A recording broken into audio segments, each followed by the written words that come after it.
Полтора года. Добрый день. Полтора года прошло после последней такой прямой линии. Кстати сказать, полтора года прошло после начала вашего второго срока. Как вы оцените это время? Я не буду сейчас называть большое количество цифр, перечислять все, что было сделано или чего не удалось, и этого тоже достаточно. Скажу о главном. Продолжалось mentioned what I think is the most important. хорошее, позитивное We have continued to have на a протяжении всех positive последних лет trend in our economy. экономики России. The growth of the Russian economy has been Это показатель, который намного превышает very substantial, and our growth rate is much higher than the growth rate of many developed countries and transition countries. We are not absolute leaders, but we are among the leaders. рост составил 7,1%. Last year, our growth was 7.1%, and Предварительно мы считаем, что this year, 9. the preliminary figure is 5.9, and this is a good number. Другие вещи позитивного характера. Прежде всего, это касается And there are many other positive trends as a result. First of all, a higher standard of living of the people. реальные доходы за минусом инфляции составляют где-то около 8,5-9-10%. Рост реальных доходов. Рост реальных доходов населения. При этом несколько отстает рост реальных доходов пенсионеров. Это примерно на уровне 5,5%. В этом году будет чуть больше, 7,9%. У нас двойной профицит и внешней торговли, и бюджета. У нас растут золотовалютные резервы Центрального банка, которые достигли 155 миллиардов долларов. Напомню, 155 billion. с 12 миллиардов. Last year, we started with 12 billion. И по этому показателю 16% к валовому внутреннему продукту страны мы имеем один из лучших уже показателей в Европе. У нас создан стабилизационный фонд, который The stabilization fund has been created. In other countries, it is called the Fund for the Future Generations. I think we'll discuss this later, whether we need this fund or we don't, or what to do with it. But overall, this is a very stable situation. расширились горизонты планирования We have на a уровне бизнеса и в семье. horizon, a great horizon for planning in the country and in the families. And we now have the prerequisites to start working on the social issues and to start working on some sectors of the Russian economy. Well, thank you very much. Of course, this is not for us, but 12 cities, in big cities and the small cities, and the Far East is now on air. Sakhalin Island. В Южно-Сахалинске сейчас In 7 часов вечера, Yuzhno-Sakhalinsk, и там it's 7 работает наш o'clock, корреспондент 7 Игорь p.m., Кожевин. and Игорь, Igor пожалуйста, Kожевin, our вопросы для correspondent, президента России. isn't there. Please, your questions to the President of Russia. the capital of the only Russian region that is fully located, situated on islands. In Yuzhno-Sahalinsk, we are ready to have this direct line to the Kremlin. So whose question is the first one? Who would like to start? So your name, please. Kiseleva Irina. I'm an accountant. Good afternoon, Mr. President. I live in Sakhalin for more than 20 years. I work out of the city limits, and I have to use my own private car. And the increase in oil prices made me horrified. So today it's about 21 rubles for 1 liter, and it's in the oil regions. So what do we have to expect from oil prices in the new year? Of course, this is a question of great current importance, not only for Sakhalin, but for the entire country, because the hike in gasoline prices is something that we've seen recently. We had the peak prices in the beginning of the autumn, And there are a number of reasons for this. First of all, the Russian economy is integrating in the world economy, and this carries a number of benefits.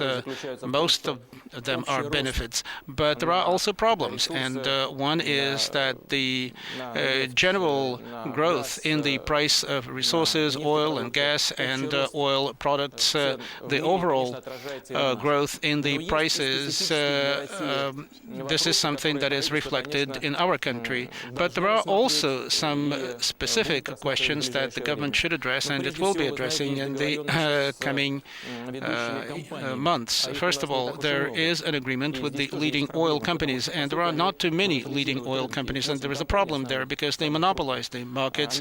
8 biggest oil companies have the various regions of the Russian Federation, and they decide in those regions. But there are also questions that the government should address at its own level. What are those questions? First of all, the issues of taxation. I would like to tell you that of the revenues of the oil companies and the oil and gas sector companies, they get only 20% of the revenues. The rest is taken from them as taxation and other payments to the state. This, of course, creates a situation that is quite complex for the consumers, because a lot of those payments and taxes, for example, the extraction tax, resource extraction tax, and the import duty, this affects directly the internal prices of oil in our country, and therefore the government is considering the possibility of changing that system in order to make this a more balanced system, so that the budget has revenues, but at the same time this system should not result in higher prices for gasoline and also for diesel fuel, which is very important for the army and agriculture, and soon these decisions will be prepared by the government. We're waiting for more questions, please. Yes, indeed. We have a number of young people here in the square. They want to ask questions. Yes, please. Good afternoon, Vladimir Vladimirovich. My name is Denis, and I am a second-year student of the Sakhalin State University. I come from Yuzhno-Kurylsk, and I'm not alone here. There are a number of people here from the same place, and we have the same question. We are all students, but soon we will be graduating from the institute, and we probably will want to continue to live here and for the benefit of the Kurils. But our question is, how will these territories develop, whether we will be able to have a decent life here? And the question with Japan. How will that be decided? What problem? Well, whether the islands will be given to the Japanese, the Southern Kuril Islands. Well, first of all, so far as the Far East is concerned, we have a federal target program, and this program will continue to be implemented. As you know, recently a group of ministers went to the Far East on my instruction, and they are planning for the continued development of the Far East with support from the federal center, and all of those programs will be implemented. That is my first point, and this is fully guaranteed. We understand the problems related to the Far East, the movement of people, the high prices of the air tickets and railway tickets, the outflow of the people from the Far East. We know about those problems, and it is difficult to solve them now, but we will concentrate the finances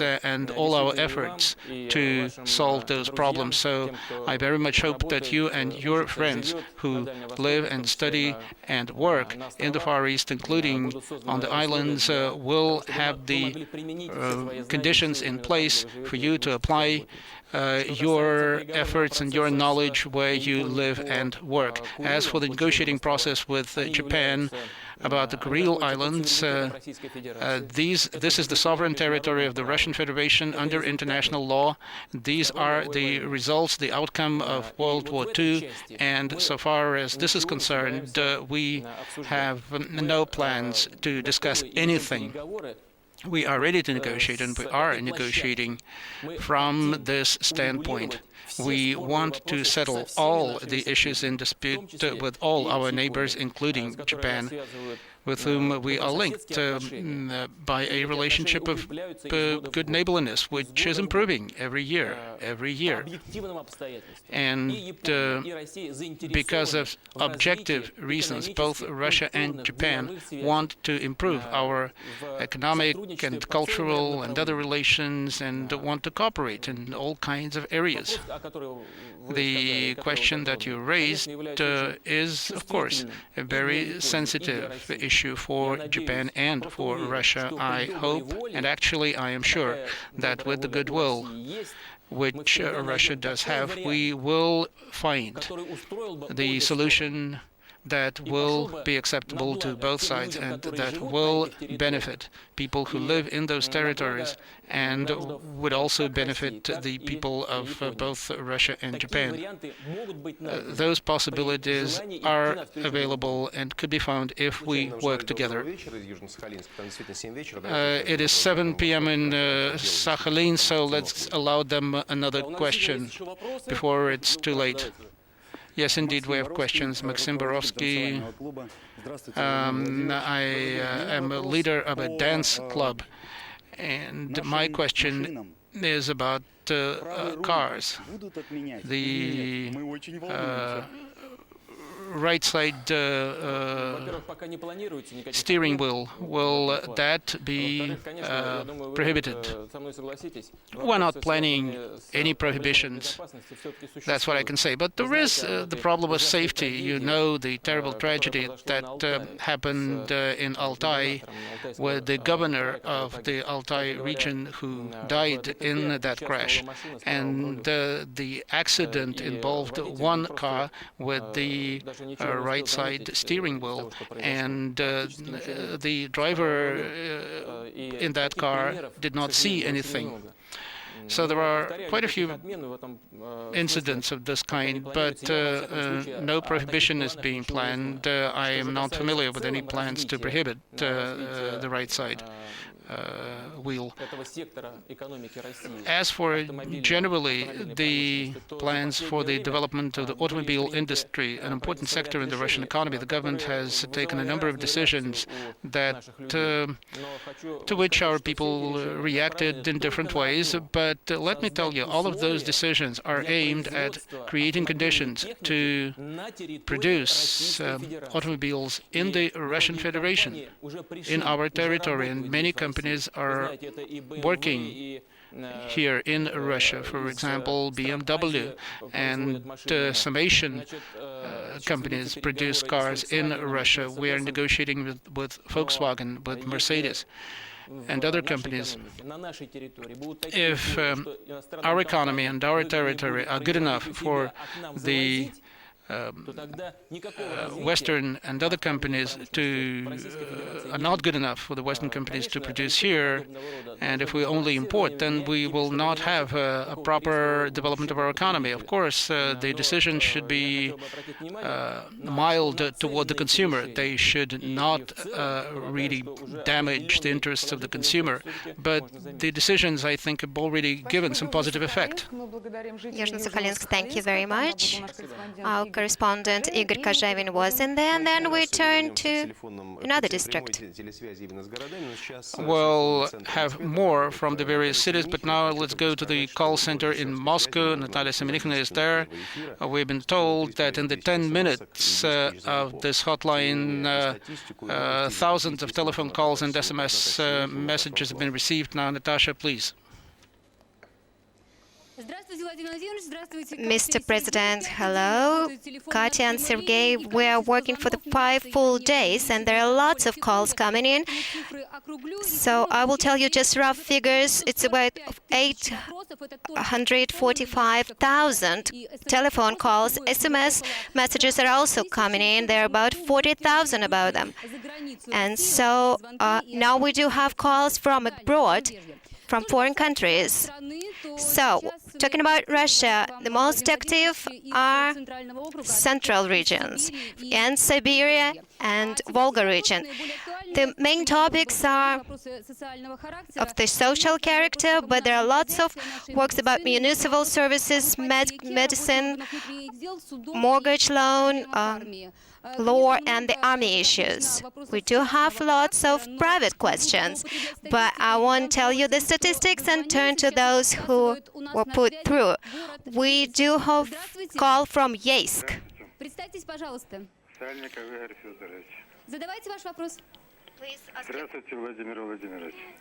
Good afternoon, Vladimir Vladimirovich. Good afternoon. Recently, we have seen more and more homeless children in our streets. I'm told that there are more homeless children today than after the Civil War. Is there any way that this problem could be solved? Thank you. Yes, this is a problem that is very severe, and I think we are all sensitive to it. This is because of the well-known situation in the 1990s and the mid-1990s when the institution of the family was undermined. There are many homeless children of whom parents are alive, and this is different from the situation after the Civil War that you recalled. At that time, there were homeless children because their parents died in World War I or the Civil War. Now we have many homeless children whose parents are alive and well. But whatever the sources of that problem, the problem is real. And of course, the government should pay more attention to this problem than until recently.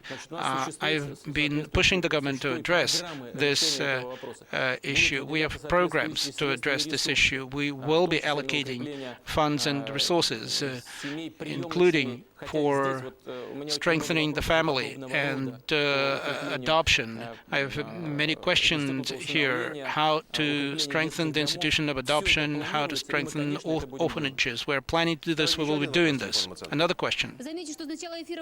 So we do have more than 10,000 questions, and the town of Klin is on air. So please ask your question now. Good afternoon. My name is Konstantin Nikitenko. My question is this. The stabilization fund continues to grow with the higher oil prices, but nothing has been done until recently. Now you have announced a social reform. Where is the guarantee that the money will not be stolen? Well, I'm very concerned about this, and this is one of the key problems that we will need to address in implementing the plans in the social sphere that were announced, that were formulated by me on September the 5th when I announced those initiatives. Yes, indeed. As I said in the very beginning, as a result of the growth of our economy and the growing revenue, this is not related to the stabilization fund, because stabilization fund is a different story. I will address that later if I have a chance, but the stabilization fund is not for addressing social issues. The stabilization fund is to make sure that the macroeconomic situation continues to be good, so that the economy does not unravel, so that we don't have too much inflation, so that we have the conditions to solve the social problems within the coordinates that we have and that we are planning. But the social spending of the budget is growing, and the possibility of addressing such tasks as a result of the growing economy is better now than before. When such significant amounts of money are allocated for agriculture, for healthcare, the tremendous resources will be allocated. In some areas, the growth of the allocation will be 63%. In some areas, there will be 100 or 200% growth in the spending. And so there is the question of controlling. How do we verify, how do we control that spending? And I very much hope that the Parliament, the deputies of local parliaments also will really oversee it, will have oversight of this, control it. The civil society, various non-governmental organizations. Why am I speaking about the local legislatures? Well, this is because some programs will be co-financed from the regional sources as well. So this public control should be efficient. I very much hope that this will be the case. We'll go back to the call center later. The telephone number of the call center is 800-200-4040. And as we have said, there were 3.5 thousand SMS messages. There are more mobile phones today now in our country than fixed phones. There is also the number 0404 040 040 for the SMS messages. We will now have questions from Siberia. Siberia, Tomsk.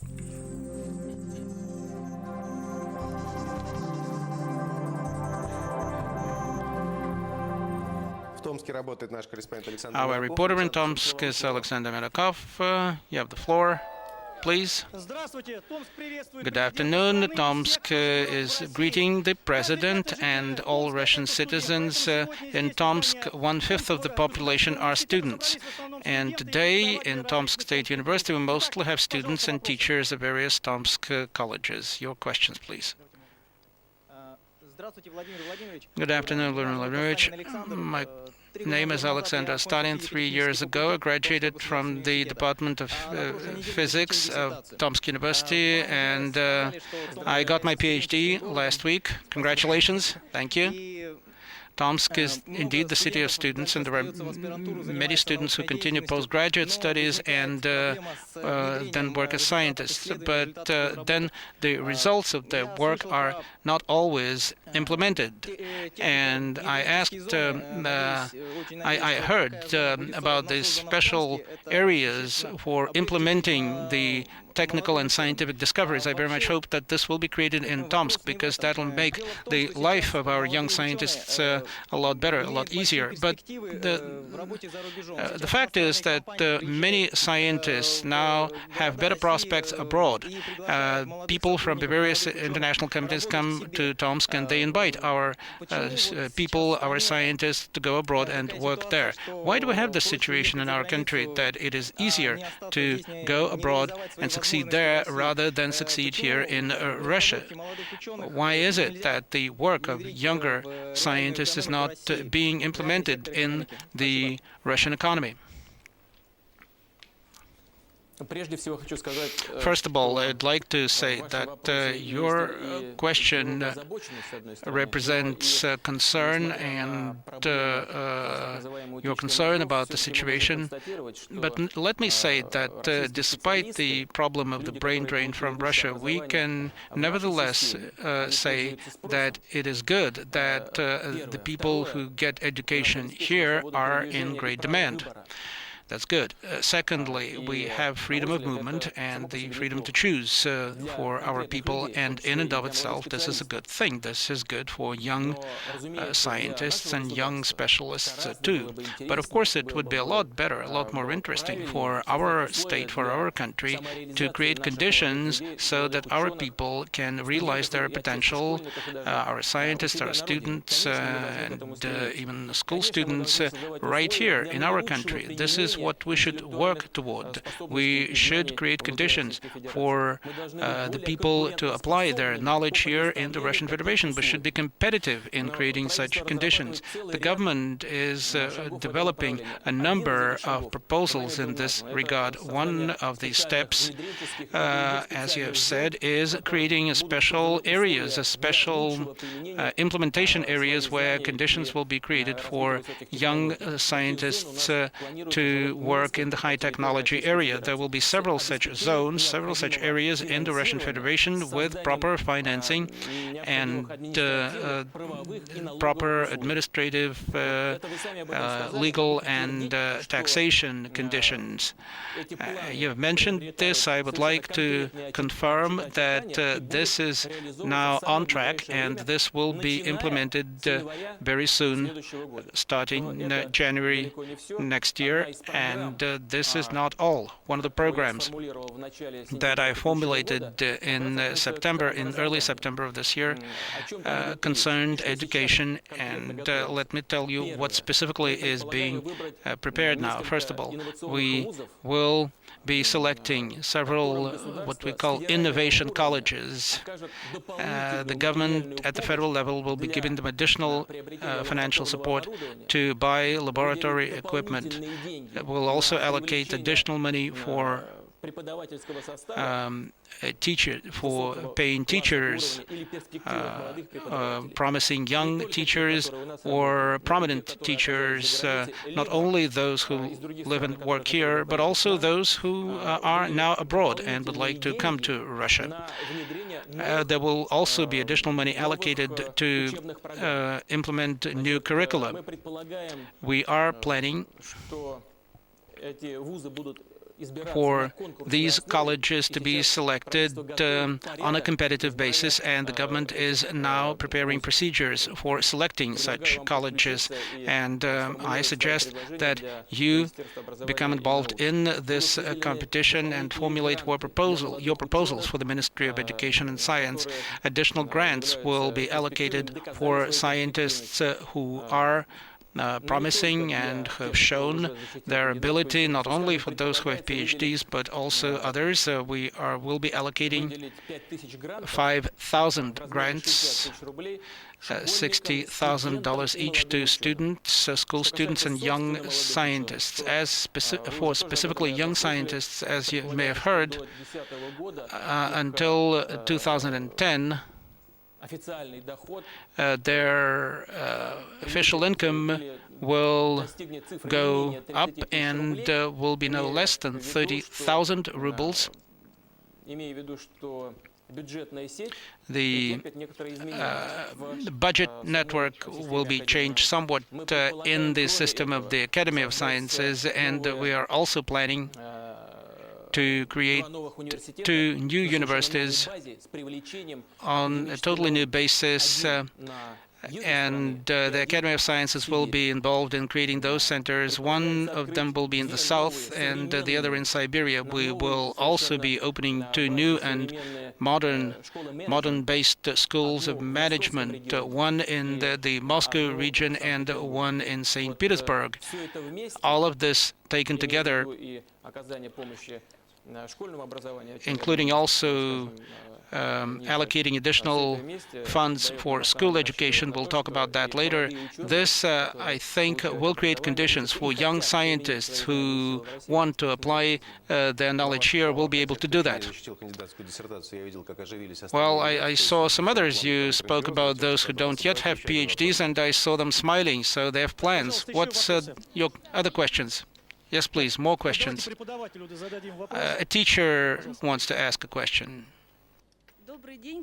Hello, Mr. President. Good afternoon. My name is Galina Barasheva. I'm a professor of a Polytechnical Institute from Tomsk. In the nearest future, there's going to be the reduction of military training schools in the educational establishments.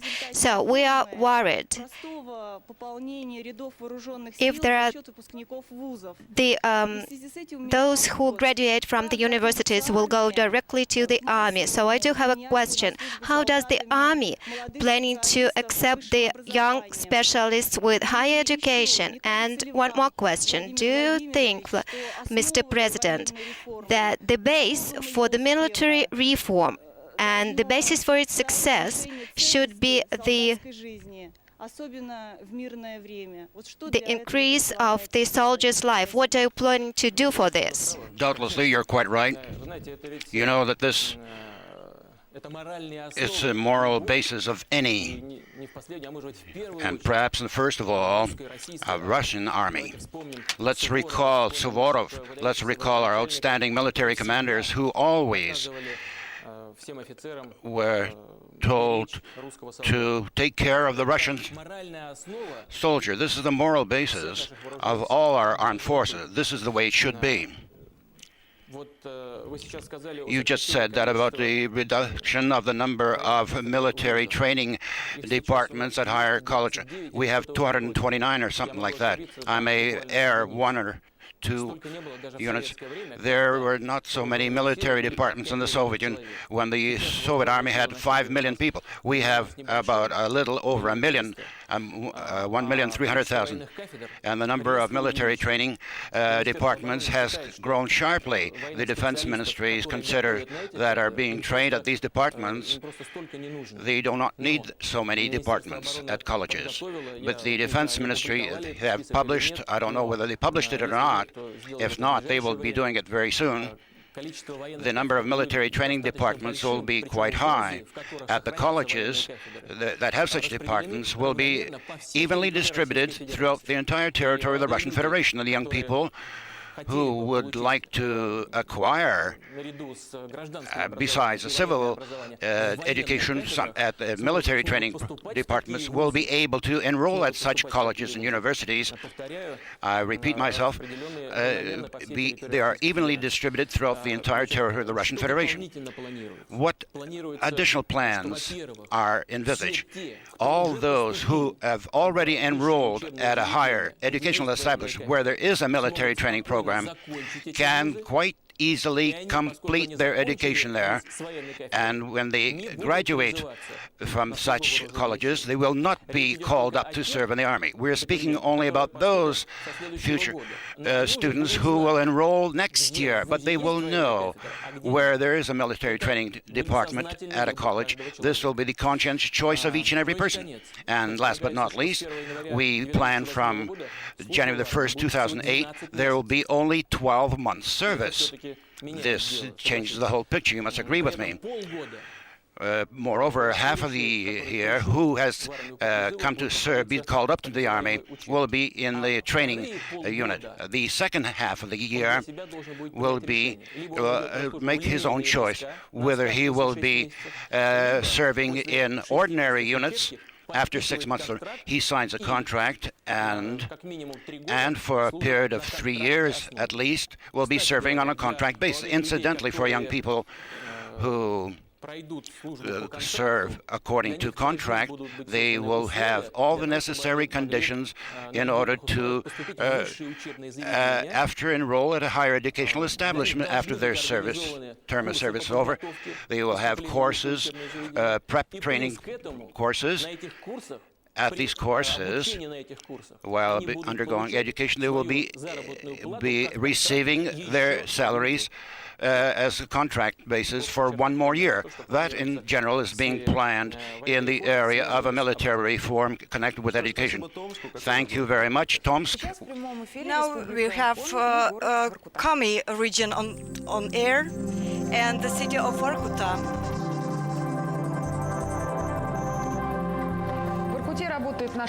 Well, we have a correspondent, Ilya Kulikov, working in the city of Vorkuta. Good day. Vorkuta is greeting you beyond the Arctic Circle, the center of the coal mining area. Our first question concerns the development of this particular branch of the economy. How do you do, Mr. Vladimir Vladimirovich? I'm Sergei Nikolaevich Burkov. My question is the following. Yes, indeed, we are concerned about the development of the coal industry. Everyone knows that great attention is now being directed towards the gas and oil. The reserves for gas and oil for 350 years. The coal reserves in our area for about 5 centuries. Does the state intend to change its priorities? Of course, we are worried mainly about Vorkuta. I understand your question. As far as I can understand the situation in Vorkutу, slow but sure, it's trying to get up to reach the level of the other coal areas, Kuzbas in particular. Of course, there are a great many problems that must be solved here. What concerns the reserves of coal, oil and gas, I think that the reserves of our country for gas and oil have been underestimated. In reality, the reserves are much greater than we think. And I think these reserves will be enough for us and for our future generations. Of course, we must take a very economic approach to this issue. You are quite right. We must change the energetic balance, so to speak, in our country so that other energy resources, not only oil and gas, would be in demand and be favorable from the economic and attractive from the economic point of view, both for the economy and for the ordinary users. Such a resource as coal is very, very important, as I think that we will be supporting all those working in this area, including in involving high-tech technologies. You specialists know this better than I do. There are such technologies when reprocessing coal can transform it from an initial raw material into excellent energy products. These are quite costly technologies. We realize this. We also try to plan it this way so that we're able to employ such technologies and create conditions for promoting business in this area. I would like to wish you success. Thank you for your question. Ilya, we can ask another question to the President, please. Hello, Vladimir Vladimirovich. Good day. I'm a doctor, have been working in Vorkutу for more than 20 years. At the moment, we see quite a number of people of the elderly age are in the area of the far north. There are certain agents. We have people about 90 years old come to their clinic or hospital. How is the program for resettling pensioners from the far north to other areas? Because the local authorities do not have the funds for. These funds are being received from various sources, including from the federal budget. So far, the government cannot finally resolve this issue. That concerns preserving the pensions in their full volume for those who are leaving the far north, so as not to stimulate the return of people. Because some of the citizens that have left this area are trying to come back and receive their full pension. Of course, the government must resolve this issue, and we shall always, once again, return to this. I understand the problem is there. We'll return to it by all means. Ilya, we can ask another question to the President. We'll ask the girl in here. My name is Maria, I'm a student. Dear Vladimir Vladimirovich, I have a question. The Leningrad University had a branch in the Vorkutу city, and it's been here for 45 years. And now they stop enrolling students at this university because the Komi region could not find money to finance the tuition. And a lot of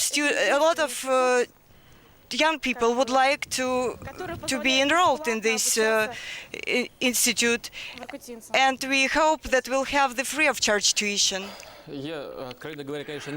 Frankly speaking, I'm not acquainted with this problem in detail. I understand that the Mining Institute in St. Petersburg, thanks to the efforts of the rector, is one of the exemplary higher educational establishments in Russia. You know that I think that it's the bestly equipped, and the level of teaching at this institute is at a very high world level. As I see it, it is one of the leaders in education in the world and in Europe. Of course, it's a pity that the problem, the financial problems, do not allow now to expand or to even to preserve the work of this institution, including in, I don't know what is connected with it, but I will prepare to speak to the rector. I think I will also speak to the governor. I promise you that this question will be discussed. I shall discuss this question. I'll raise this question before them. I do not guarantee you that it will be resolved, but this depends on the rector and the governor. This is their responsibility. But we will, by all means, raise this question before them. And when I say that, I mean the government. This will be a subject of discussion. We'll see what solution will come. I do hope that this solution will satisfy you. Well, thank you, Vorkuta, and thanks all the residents of the Vorkuta region. I will now call on Semenikhina and Natasha. Have SMS and other questions? What do you have to tell us?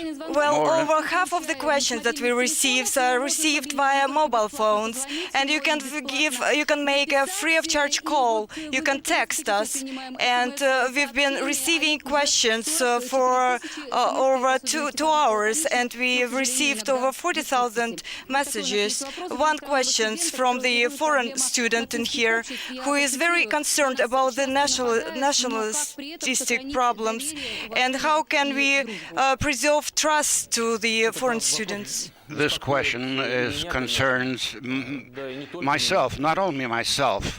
This, without exaggeration, it concerns the entire Russian society.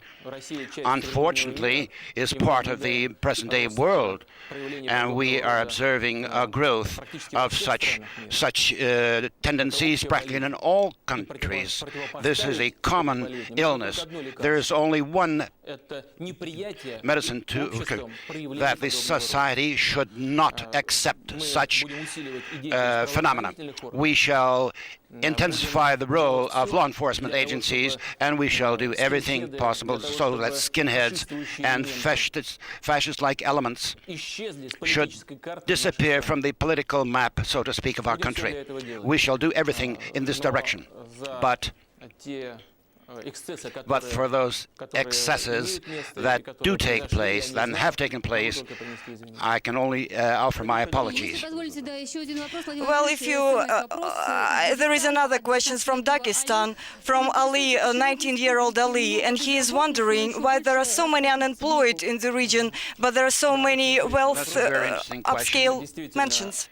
And indeed, not only in Dagestan, but in other republics on the south of Russia are inflicted with such disease, unemployment, I mean. Dagestan most of all in Chechnya, then Dagestan, Ingushetia. This is a huge problem indeed. Indeed, is a great problem. For one vacancy, there are hundreds of young people vying to fill this vacancy. That is, in order to develop their own economic basis, that is, tax basis, the development of production facility. This is task number one in the south of Russia. And only quite recently, a few days ago, I discussed this issue with the leaders of the southern regions of Russia. We have certain plans. Understand that you can't do this overnight, especially in conditions of destabilized situations in these areas. In conditions, the problems of security have not been satisfied. Nevertheless, we'll be doing this in a comprehensive way. What concerns these mansions? This is a manifestation of another problem. This indicates that the money that is being allocated by the federal center enters the regions through other channels, and they are being spent not always effectively or efficiently, and they are not being used exclusively for the interests of the entire society, the republic, or the subjects of Russia. True, this is a question that must be taken up by the law enforcement agencies. But we shall proceed from the fact that there are people, including in the south of Russia, in Dagestan, people who are legally making revenues and have the right to buy comfortable housing accommodations and mansions. The most important thing that this be done within the framework of law. I think we make a slight recess and we will maybe... Well, we have a connection with the Chechen Republic and the city of Grozny.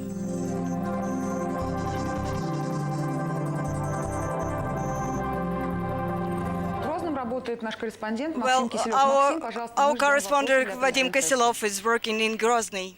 Please, your question.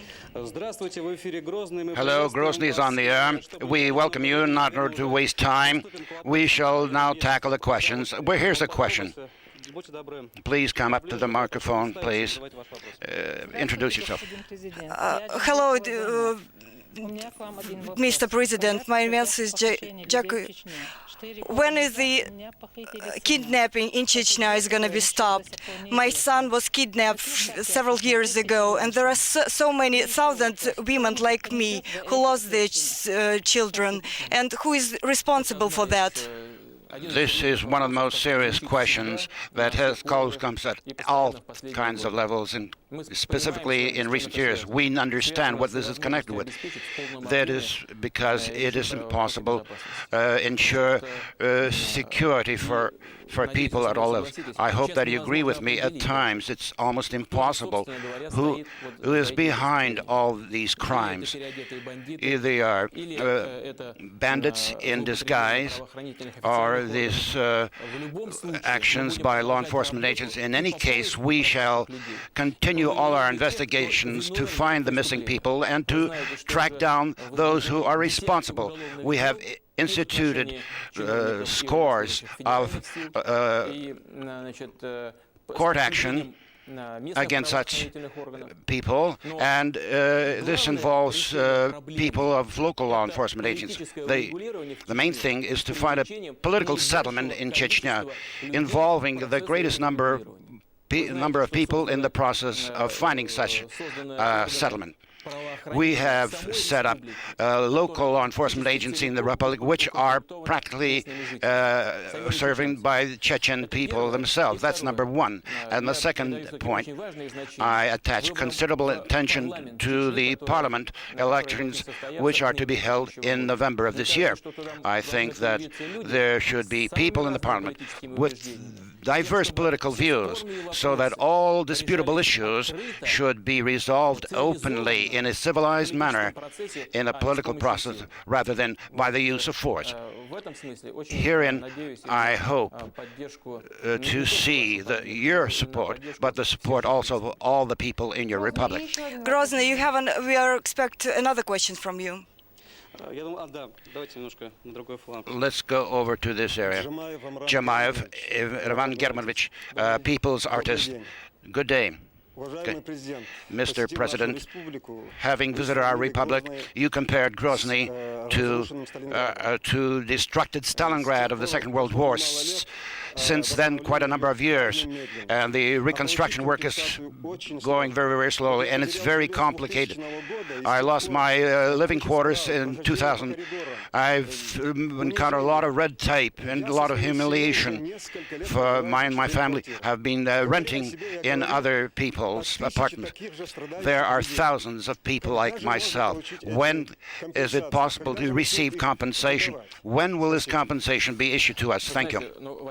You know that, first of all, you to say that compensation, the money is for that compensation does exist, has been planned for in the federal budget. That is to say, how this compensation has been distributed, this already depends on the local authorities of the republic. But I must tell you that this, of course, is an unusual phenomenon. Nonetheless, the initial figure that was put forward by the local authorities of the republic has been constantly growing.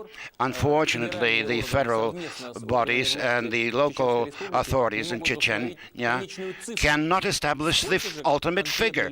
How many people have the right to receive such compensation.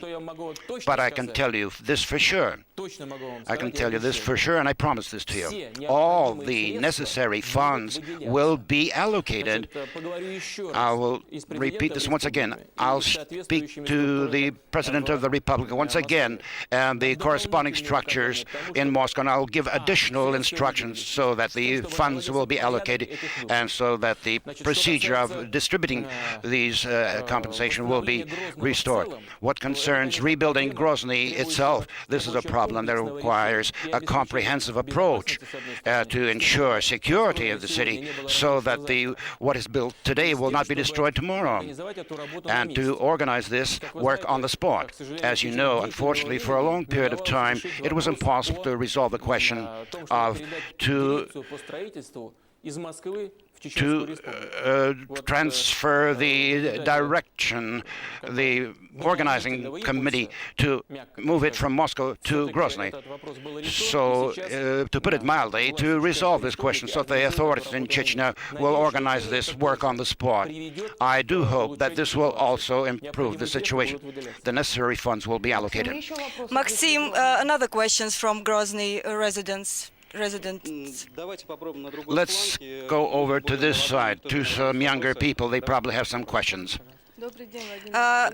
Hello, Vladimir Vladimirovich. I'm a student on the 4th years at the university. As you know, in our republic, the unemployment in our republic is very high, and most of our population is unemployed. Most of the institutes and universities, many people graduate from institutes and universities in Grozny, but over 170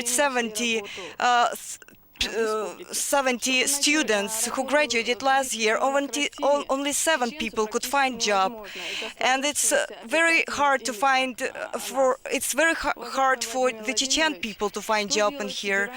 What are the federal bodies do to reduce unemployment in our region, and what is done to change the attitude to the Chechen people? I've already spoken about this. The highest unemployment level in Russia, unfortunately, is in Chechnya. I don't think this requires an explanation in view of the difficult events that occurred there in the plants 15 years ago. There are more than 500 people vying for one vacancy. There's only one way to change the situation, is to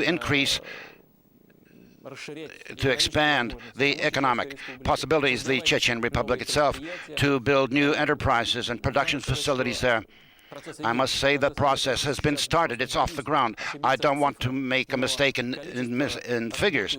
The number of people working in Chechnya is constantly growing. We must agriculture, the oil and gas complex, the development of traditional branches of economy, brick factories, stone quarries, and so on. There are also those enterprises connected with high-tech. People like you have received a good education, have the right to apply your knowledge and education in your home republic. What concerns the image of Chechens in the country as a whole, then we do understand that this is connected with those grave events that occurred there, but I consider that this is a distorted image under the influence of the recent events. Why is it distorted? Because few people know about the heroic people in Chechnya who sacrificed their lives to save the lives of their own people and all the peoples of Russia and the interests of Russia as a whole. There are many such examples. Unfortunately, very little has been said about this. I do hope that we will become acquainted with the life and the heroic deeds of these people, and in greater detail and in a broader sense.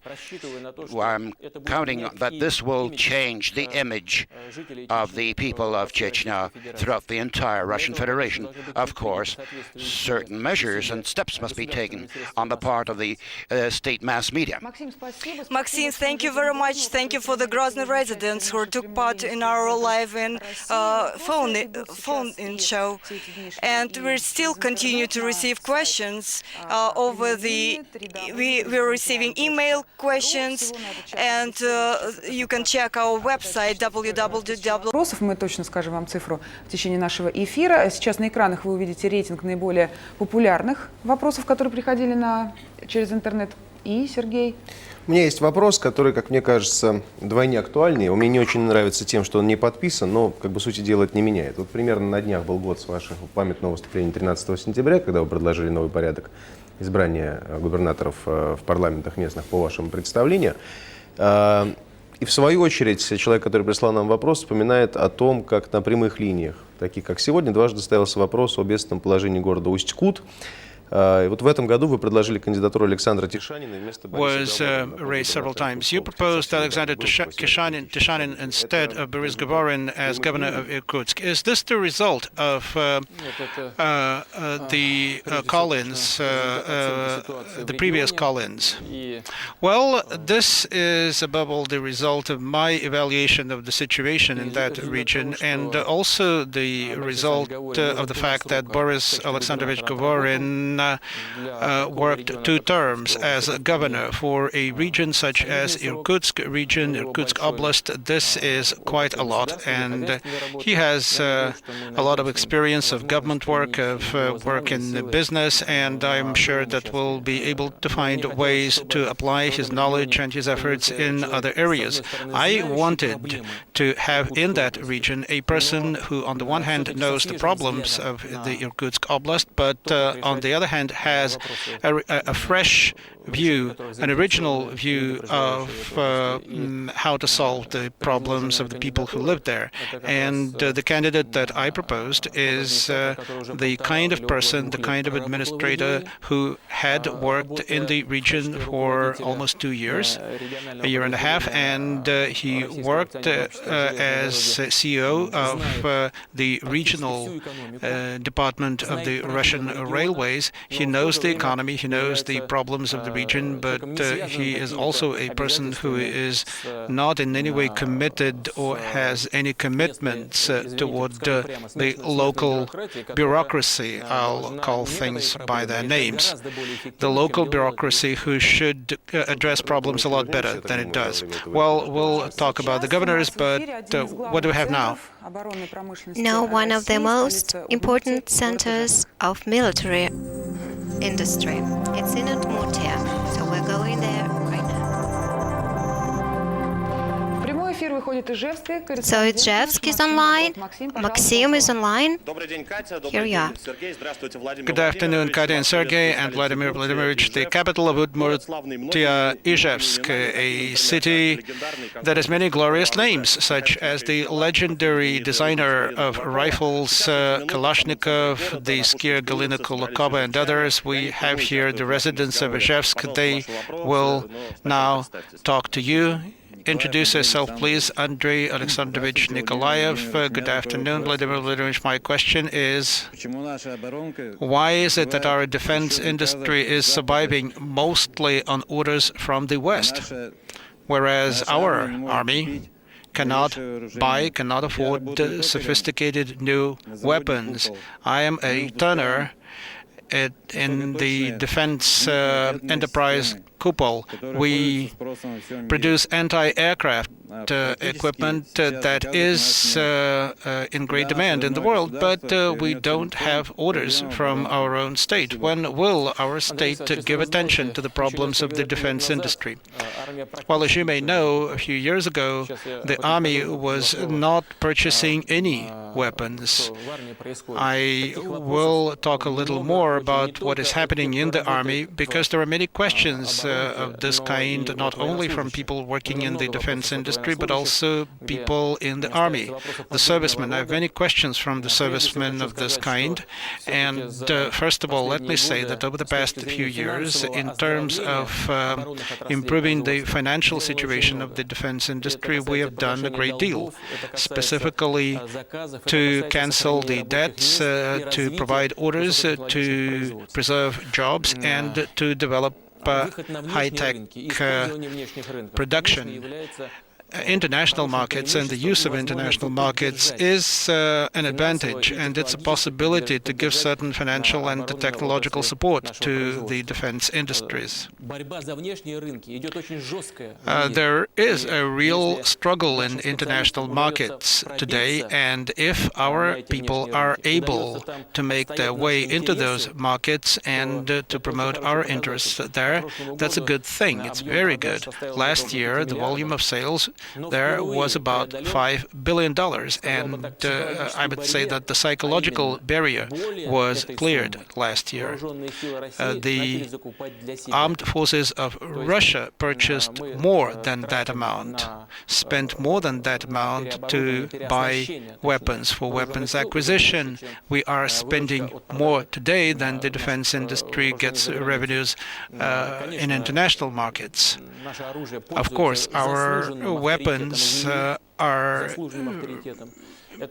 deservedly respected in the world, and I'm referring here to aircraft and referring to anti-aircraft systems, the infantry fighting vehicles, the rifles, etc., small arms, the fleet, the equipment for ships. But I would say that our army is being re-equipped. A lot is happening there. Modern tanks are being purchased. Large amounts of modern tanks were bought recently. We are now testing new modernized missiles that will be used both as sea-launched and ground-launched weapons. We are beginning to purchase the new ballistic missiles, including the mobile complexes. We are continuing to develop precision weapons. You probably saw recently the testing of those weapons. I attended those tests of high precision long-range missiles. We are developing and will be commissioning the new strategic missile complexes with high-precision missiles, as I've said. For the time being, no country has such missiles, and probably they will not have such missiles sooner than we do. They will be invulnerable. They will be hypersonic and will be able to change course and will be invulnerable to the ABM systems that are being developed in some of the other countries of our partners. Of course, we would like to do more, but we also have economic and social problems to attend to. Izhevsk, more questions, please. Good afternoon. Vera Ovchinnikova, an accountant. I would ask a question about lodging, about the housing.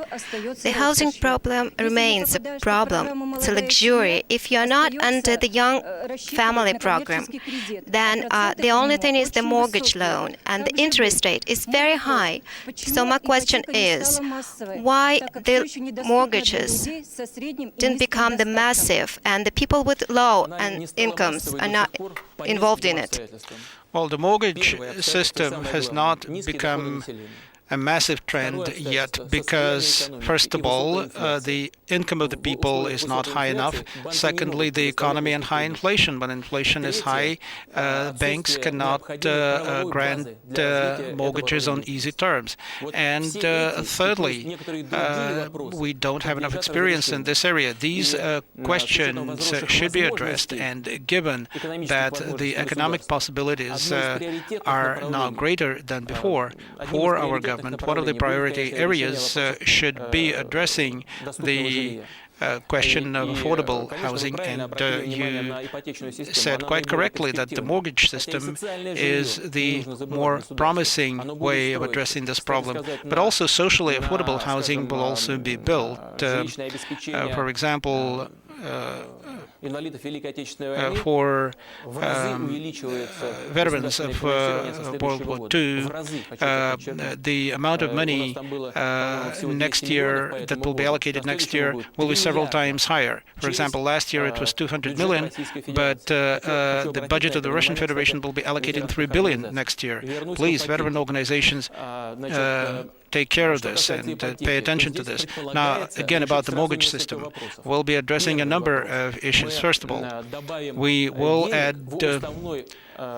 money to the charter capital of the mortgage system agency, mortgage loan agency, and for the first time, about 15 billion rubles, I think 14.8 billion rubles, will be allocated for government guarantees, for state guarantees of those loans.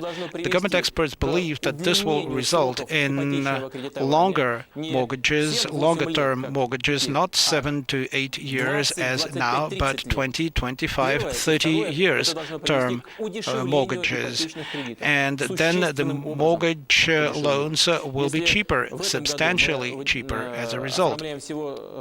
This year, only about 40,000 mortgage loans are being arranged. By the year 2008 to 10, the number of mortgages granted annually, issued annually, will be no less than 1 million a year. As part of the program of helping the rural areas and young families, we will be subsidizing the interest, loan interest, and we will be allocating government money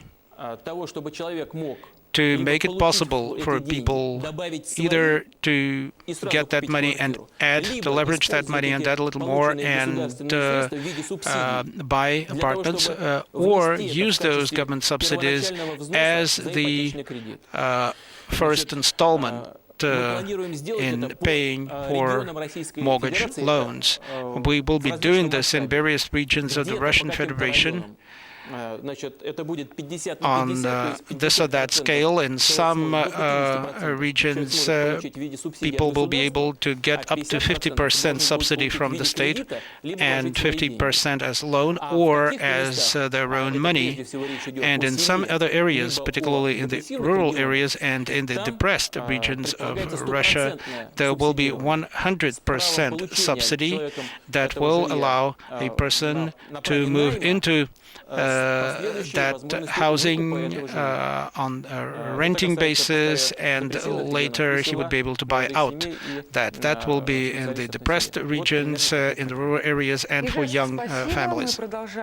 Thank you very much, Izhevsk. We'll continue our line. Several seconds ago, I was told that for now we do have 38,000 questions via internet, and now we're going back to call center. Yes, a little later, the internet. Natalia, do we have smiles on the internet? So, we are up to full capacity, 250 people are online every other second. We do have about 65,000 questions, and as a total, it's 910,000 through the whole day. So one of the questions is online, so will you please give me the headphones to listen to the call? Thank you. Yes, hello. Please, your name and your question. Igor Guskov, I'm 36 and I live in Ulyanovsk. Vladimir, my question is about the third presidential term. I know that you've been asked this question many times, and I know what you replied. But I'm asking because over the past decades, you are the only leader under whom the country has been developing in a stable way. After 2008, we would like to have continued confidence in our future, to live in a stable society and to have an intelligent and strong president. I'm not flattering you. This is a reality. Maybe we should have a referendum on the third presidential term. What do you think? Thank you. Well, my task, as I see it, is not to spend all my life in the Kremlin and to be always shown on Channel 1, Channel 2, and Channel 3, the same face, and then at the end, the FSB director would say, go back to Channel 1. I see my task as creating conditions for the country to develop over the long term so that young, intelligent, and effective managers lead our country. And therefore, no dramatic changes in our laws or particularly in the constitution of the Russian Federation will be made. As for me personally, as military people say, I will find my place in the lines. Now about SMS statistics, it's about more than 14,000 messages. But going back to the telephone calls, we do have one from the Rostov region. Hello? Hello, please give your name.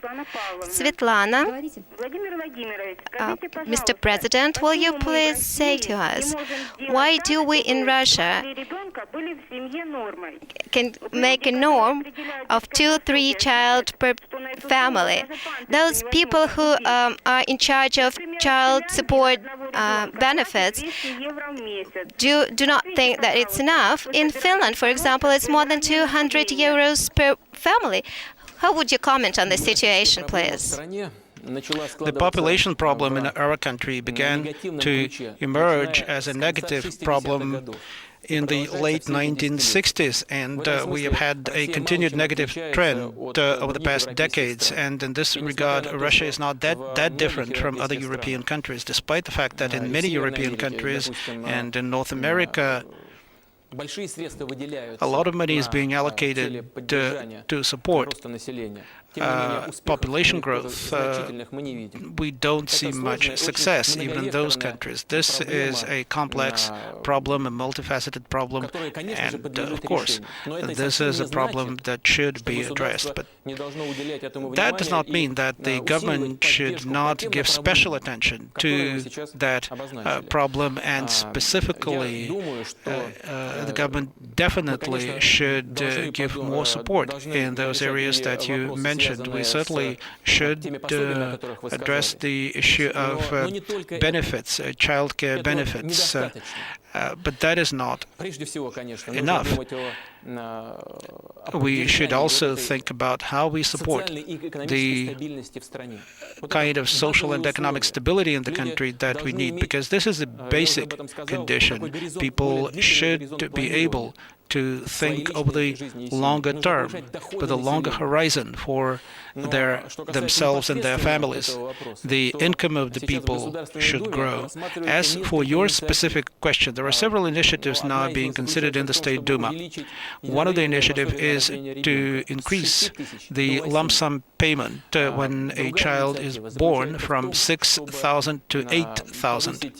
The second initiative is to increase the payments for children until 18 months old, to increase them from 500 to 700 rubles a month. And I will certainly support those initiatives, but they too are not enough. I believe that we should help women who want to have children. We should create conditions to make sure that they do not have to pay for childbearing, for giving birth to children. There are several initiatives, specifically childbearing certificates, so that a woman could produce those certificates in a particular clinic, and so that high-quality medical care is supported in that way. So we'll work in a number of areas here. Any more questions? Any more calls? Yes, we have a call from Severodvinsk. Hello. Good afternoon, Vladimir Vladimirovich. My name is Alexander Petrovich Kutilov from Severodvinsk in the Arkhangelsk Oblast. The liability insurance for car owners is expensive, and the system doesn't really work, so it is not really a service, it's a tax, as I see it. Thank you. I agree with you. The quality of legislation, and specifically of this law, is not particularly high, and it can be improved. On the other hand, you know what's happening in our roads, how many people die, how many accidents occur in our roads, and the amounts paid for liability insurance are quite high. I don't know. The insurance companies, I think, can only keep up to 25%, and all the rest they have to pay as insurance coverage. So this is a question that the government and the State Duma are addressing, and I think it's quite possible to take decisions to improve the functioning of this system, of this law, based on the experience and on the practice that we have had over the past months, and certainly taking into account the real income of the people and specific groups of sections of the people. Thank you very much. Thank you, call center. Thank you, Natalia. Now we will have a direct line to Riga, Latvia. Rather uncommon.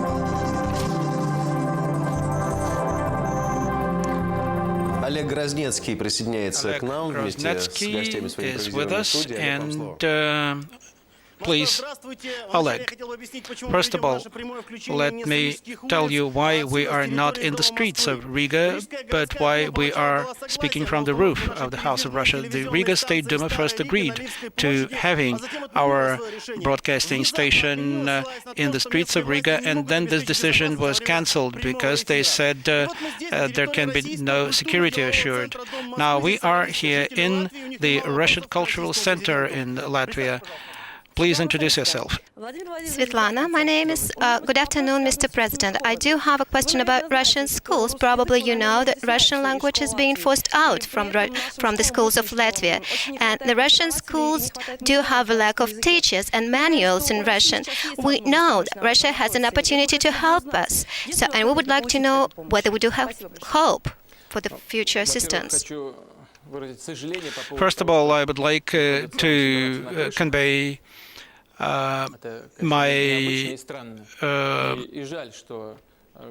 to say that I'm sorry that you have to speak from the roofs. It's a shame that the Latvian authorities, Riga authorities, under the pretext of security, refused the possibility for you to speak from the streets or from one of the squares of Riga. I think that such events should draw closer together the people of Latvia, all people who live in Latvia, regardless of their ethnic origin or language.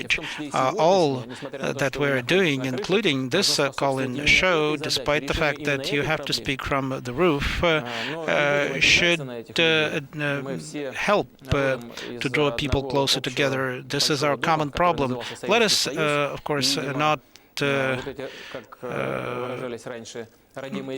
resent this, but rather let's emphasize that we all come from the same past, and we still probably carry some stains from that past, particularly the authorities of some of the republics of the former Soviet Union carry those stains, and this impulse to prohibit everything and not to allow this or that, it's not a good thing. It's better to work with the people and to try and prove to the people that you're right.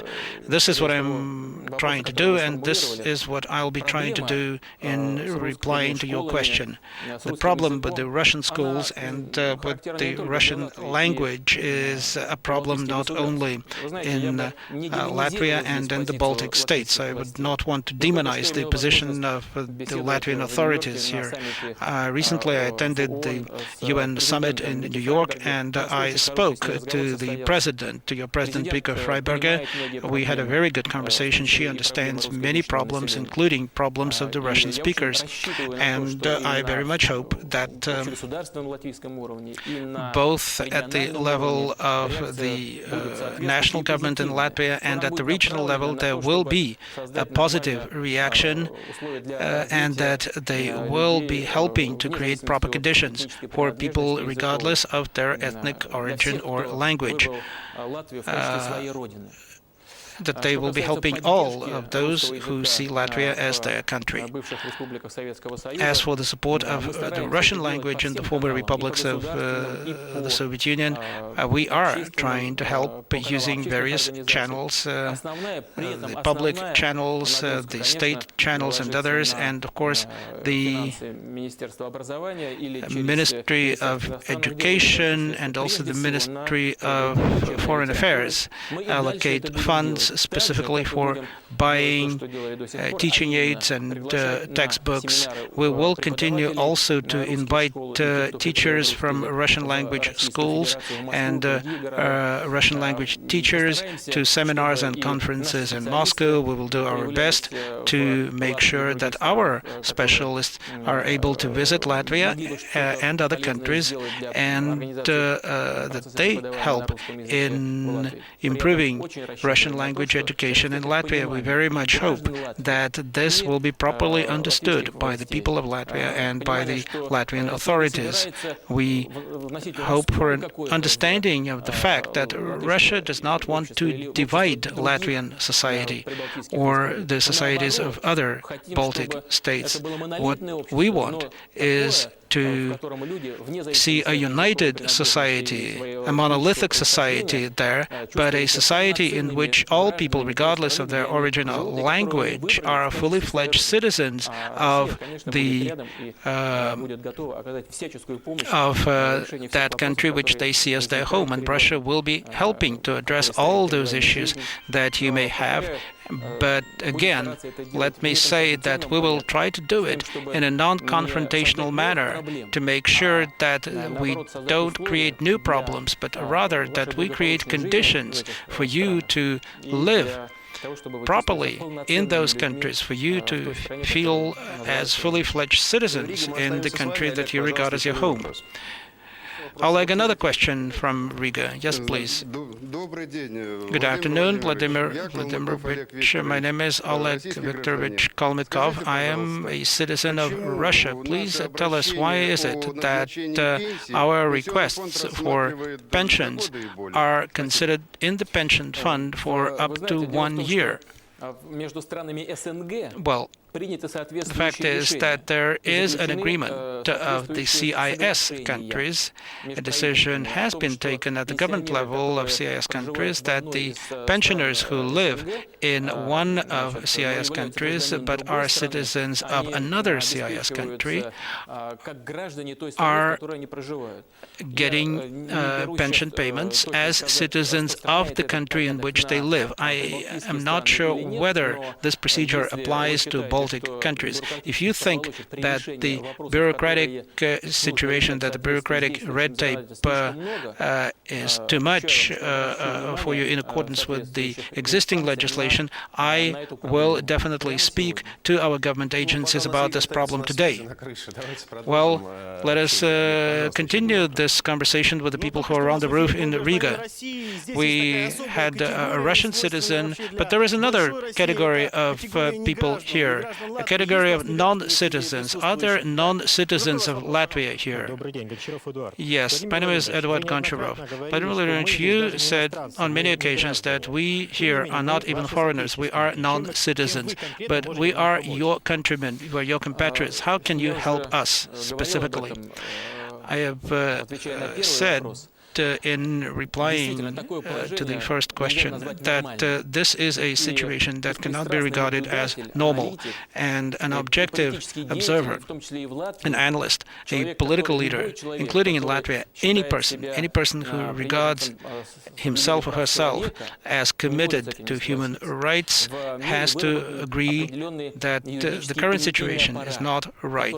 There is a legal system in the world, a certain conceptual system in the world whereby a person is linked to a territory where he or she lives, either as a citizen or as a foreigner or as an apatride without citizenship, a person without citizenship, or a person with dual citizenship. Non-citizen, sometimes they even say an alien in those documents, and that's shameful. This is something that, unfortunately, our colleagues in some Baltic states invented, and this is totally inconsistent with the legal system as it exists internationally, and particularly in the European Union. We very much hope that the realistic people in the Baltic countries will understand this and become aware of the unsustainability of the system that they have, and will change that system. We will use diplomatic channels, we will use our bilateral channels and our dialogue with the European Union to address this question and to make sure that the problem is solved. It's important to make sure that those who make decisions at the national level really understand how important this is to themselves, to their own country, to solve this problem. So we'll work in that direction. Thank you, Riga, Latvia. Now let's go back to Russia. Katya, what do we have now? So we have the Belgorod region and Golovchina settlement over there.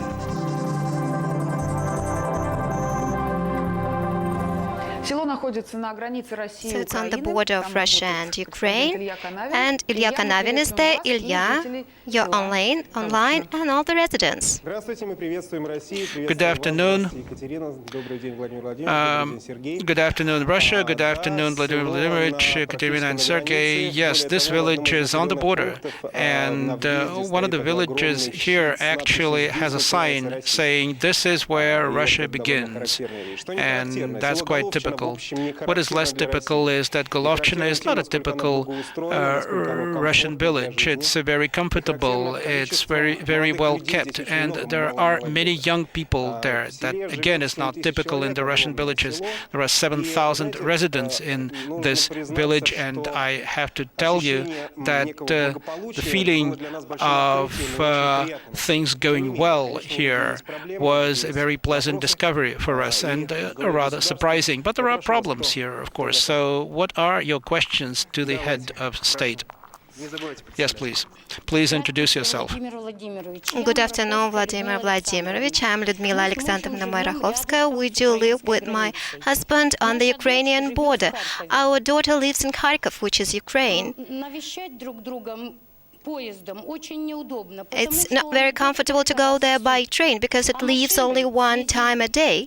And because of the Orange Revolution in Ukraine, it takes a lot to travel there by car. Instead of 60 kilometers, we have to drive 120 because we need to cross the central border and to pay the entrance fee, and the car insurance is very expensive, and the conditions of crossing the border are getting more strict, and we don't get more than one sack of potatoes with us, and almost every weekend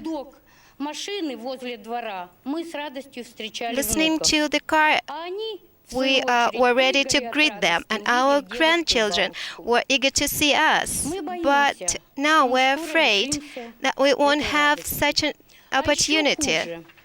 And what makes it even worse, if something bad happens, or probably a funeral, how do we get to our relatives then?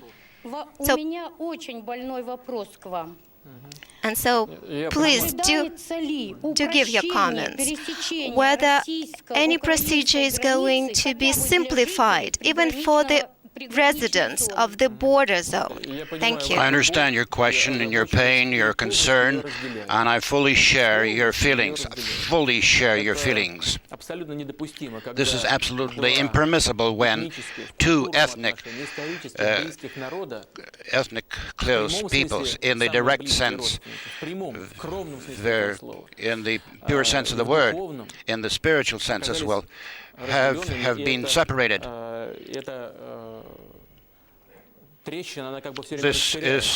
crevice seems to be expanding in all the confusion that you just mentioned. But at the same time, I would like to assure you both the leadership of Russia and what is important, the leadership of Ukraine. This I can confirm in view of our personal meetings with the President of Ukraine, Mr. Yushchenko. We have come to an agreement that we will be working together in order to simplify the procedure of crossing the Russian-Ukrainian border. More than that, the stand of the President of Ukraine is quite consecutive and stern. I'm shameful. He himself raised these questions, which at the bureaucratic level on both sides has so far has not been resolved properly. This concerns both the auto insurance. I promise you we shall return to this question. We shall strive to simplify as far as possible for citizens and in general, on the whole, the crossing of borders between Russia and Ukraine and also other former republics of the Soviet Union, and where we encounter such counteraction. This concerns, first of all, the people living in the border regions. We have taken decisions that the Ukrainian citizens that are in Russian Federation or crossing the border of the Russian Federation can stay in Russia for a period of up to 30 days without registration. We shall also continue our efforts to resolve these problems. I promise this you for sure. To what extent we will be effective, it depends on both sides. But we, on our part, on the part of Russia, are fully determined to resolve this issue. Well, the topic of the punishment and criminal punishment is very vital. Please don't. Good afternoon, Vladimir Vladimirovich. My name is Gorbachev Elena Vladimirovna. I am a teacher. These questions have been already asked, but for teachers in the villages is very important. We've just constructed, we've just built our house. We've received a plot of land. We've received some benefits to receive housing loans, but.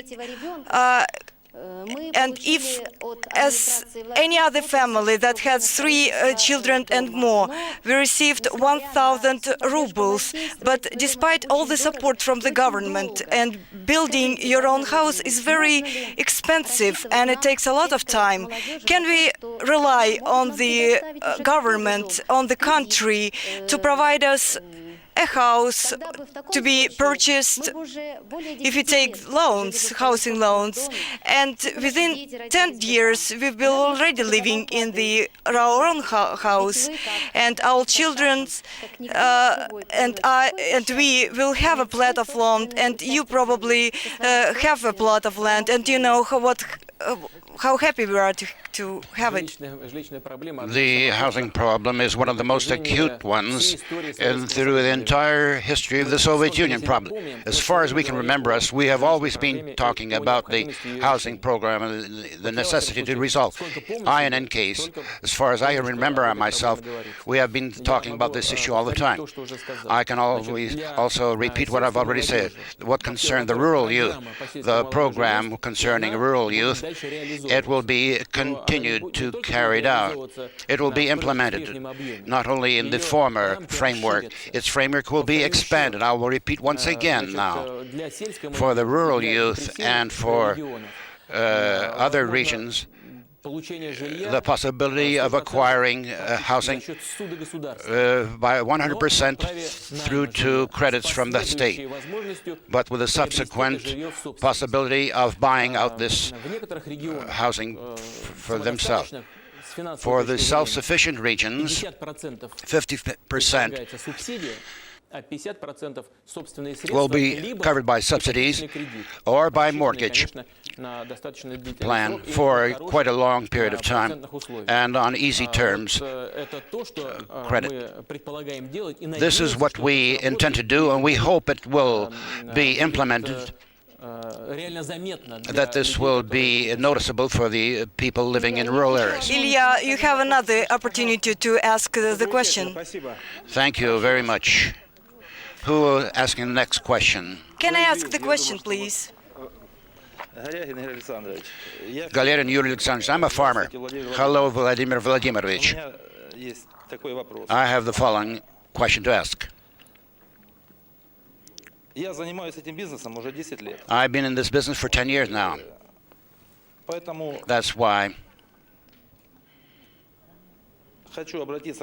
I want to ask you the following. The products, the agricultural products, there's no demand for agricultural products that we grow. I have 3,000 hectares of fields.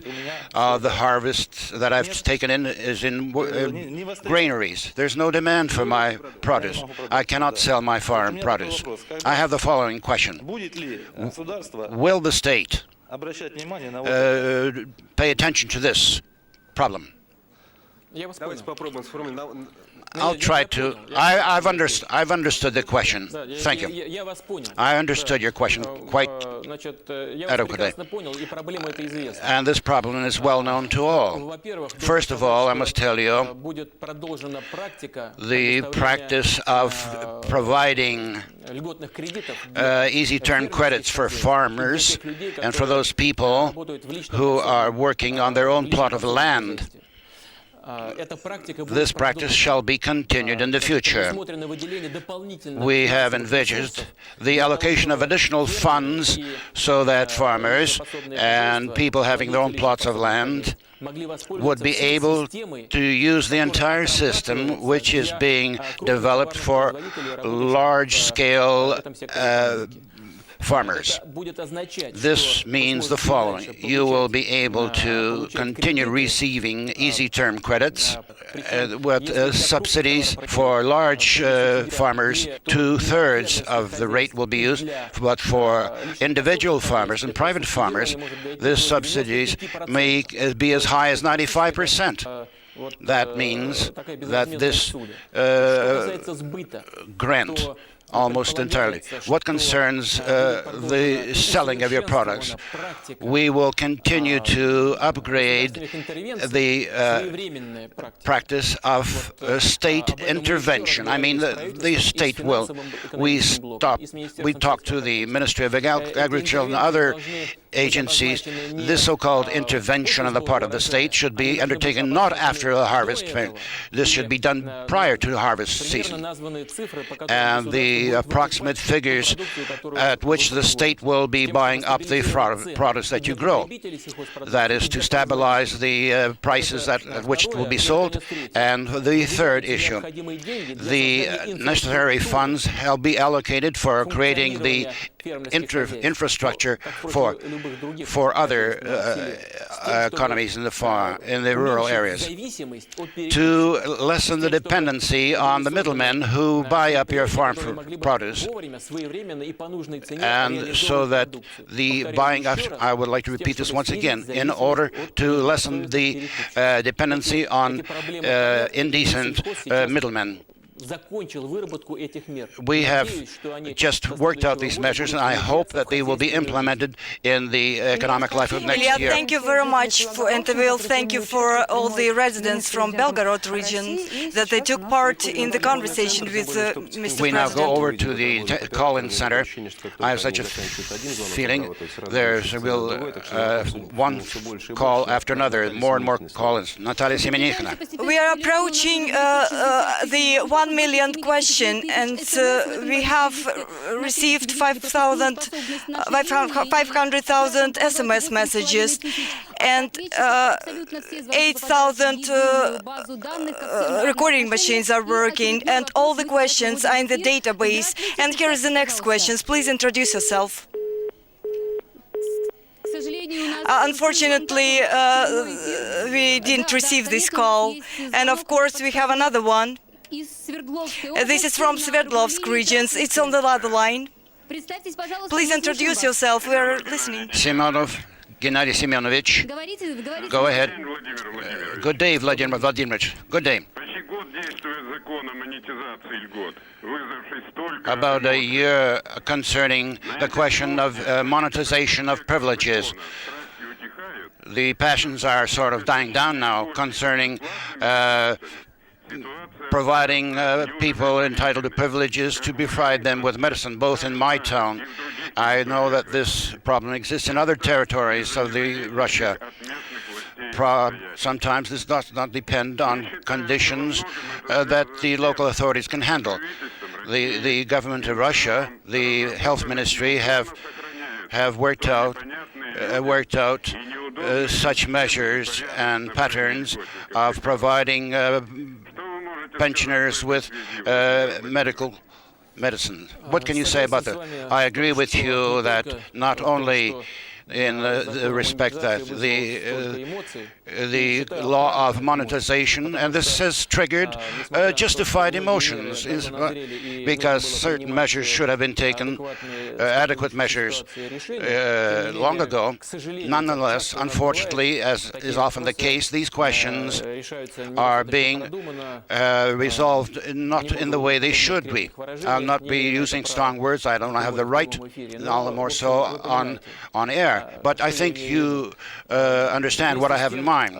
At the same time, I would like to draw your attention to certain circumstances which have nudged, so to speak, the government to take such measures. Let's speak about transportation. For example, such a large city as St. Petersburg, with almost a 5 million population.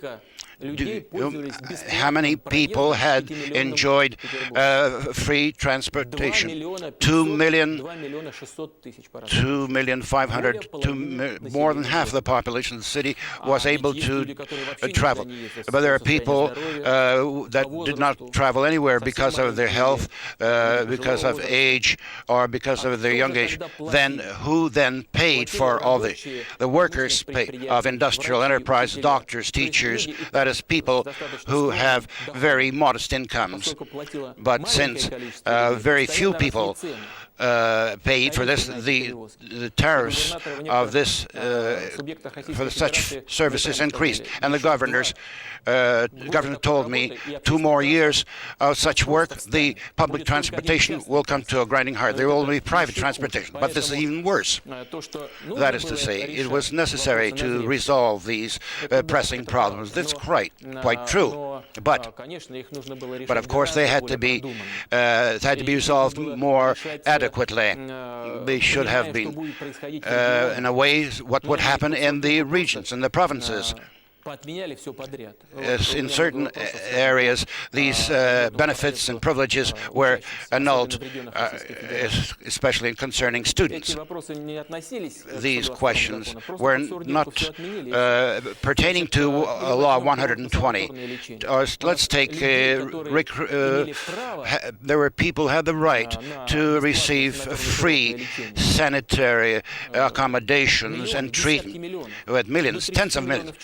For about 30 million people were entitled. Actually, this number exists. In 2003, for example, this service, this privilege was used by a little more than 200,000 people only, and were in 30 million. This was, of course, profanity.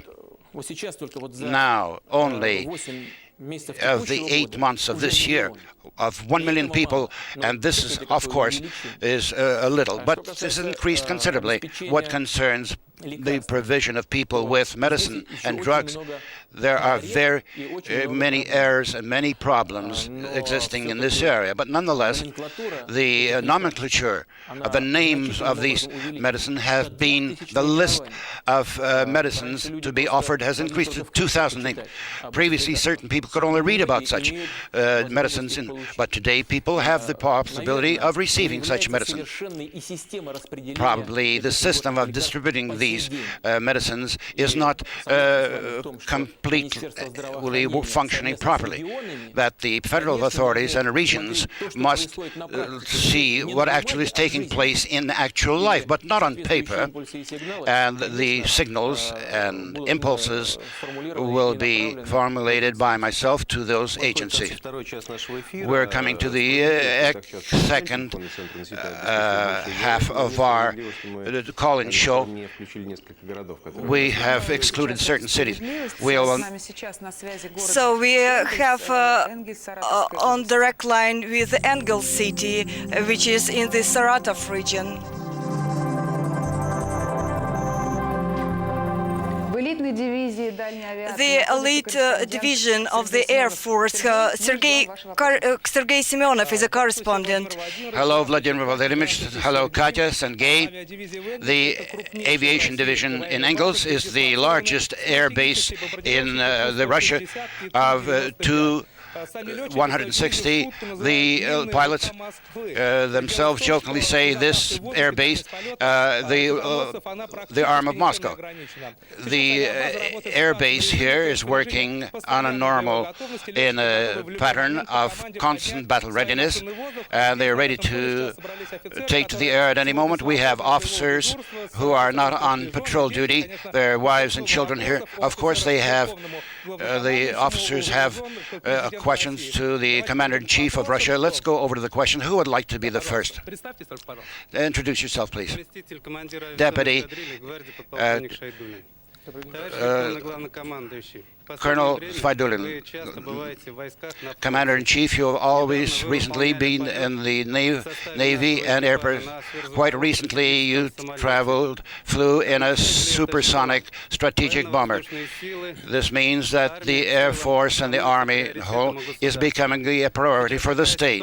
The situation now is that many young officers, young lieutenants, upon graduating for higher education and having served for 5 years, according to contract, are resigning and going to civil life. What measures the state envisage in order to raise the prestige of military service? Thank you.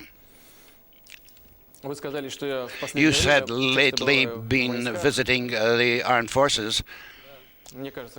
I think during more than 5 years as President of Russia, quite regularly visit army units, beginning from the first year of my presidency, and I intend to do so in the future. I have in mind that there is not quite so simply business-like tourism. It is specific work to check the combat readiness of the armed forces and to resolve social problems facing the service. And what concerns the Air Force, then, of course, it was certainly no coincidence that took part in those exercises with your colleagues. This was connected also with the tragedy that occurred with you quite recently. We know that an aircraft crashed and the crew perished. I think that my participation in these exercises should be connected with the question of mobilizing the organizational, administrative, and, if need be, the financial resources in order to close this chapter, so that all those responsible must ensure security for our strategic effort should pay special attention to this problem. What concerns the Air Force as a whole, and incidentally I must say that I've already said this and I'll repeat it once again, I was quite satisfied with the way the pilots acted and how they worked and functioned. And indeed, our strategic Air Force is at the adequate level. True, there are many problems. I met some of your colleagues separately, not in the groups, but I spoke individually with some of them. Not many, but partly I spoke to them eye to eye, about 5 or 6 minutes each. And on the whole, the people were quite frank. It was very useful experience for myself, I must say, in order to immerse myself not in the problems of long-range Air Force, but in what concerns the armed forces and the Air Force as a whole.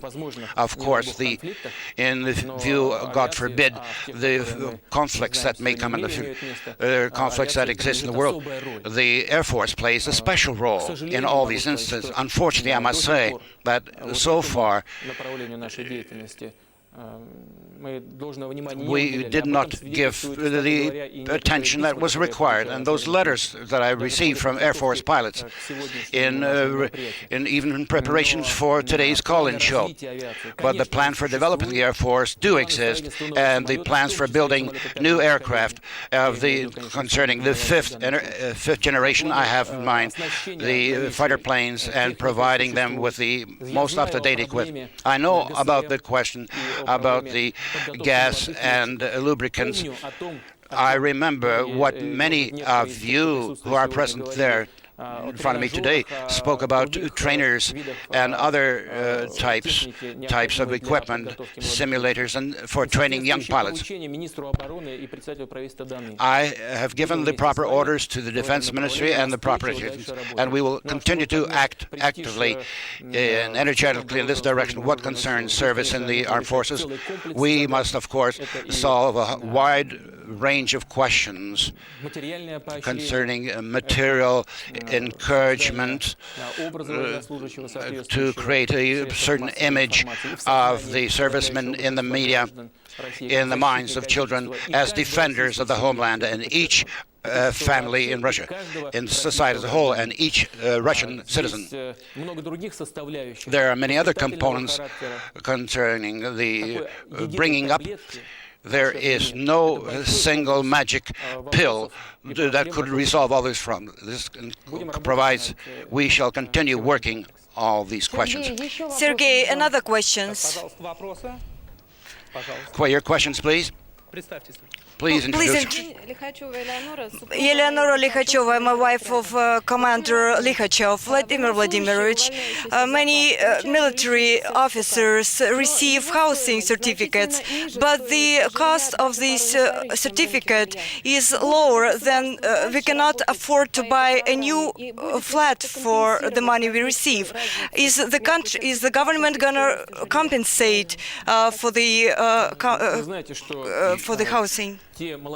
Those young officers who are now serving in the armed forces, they are coming into a new system of a mortgage system on quite easy term conditions,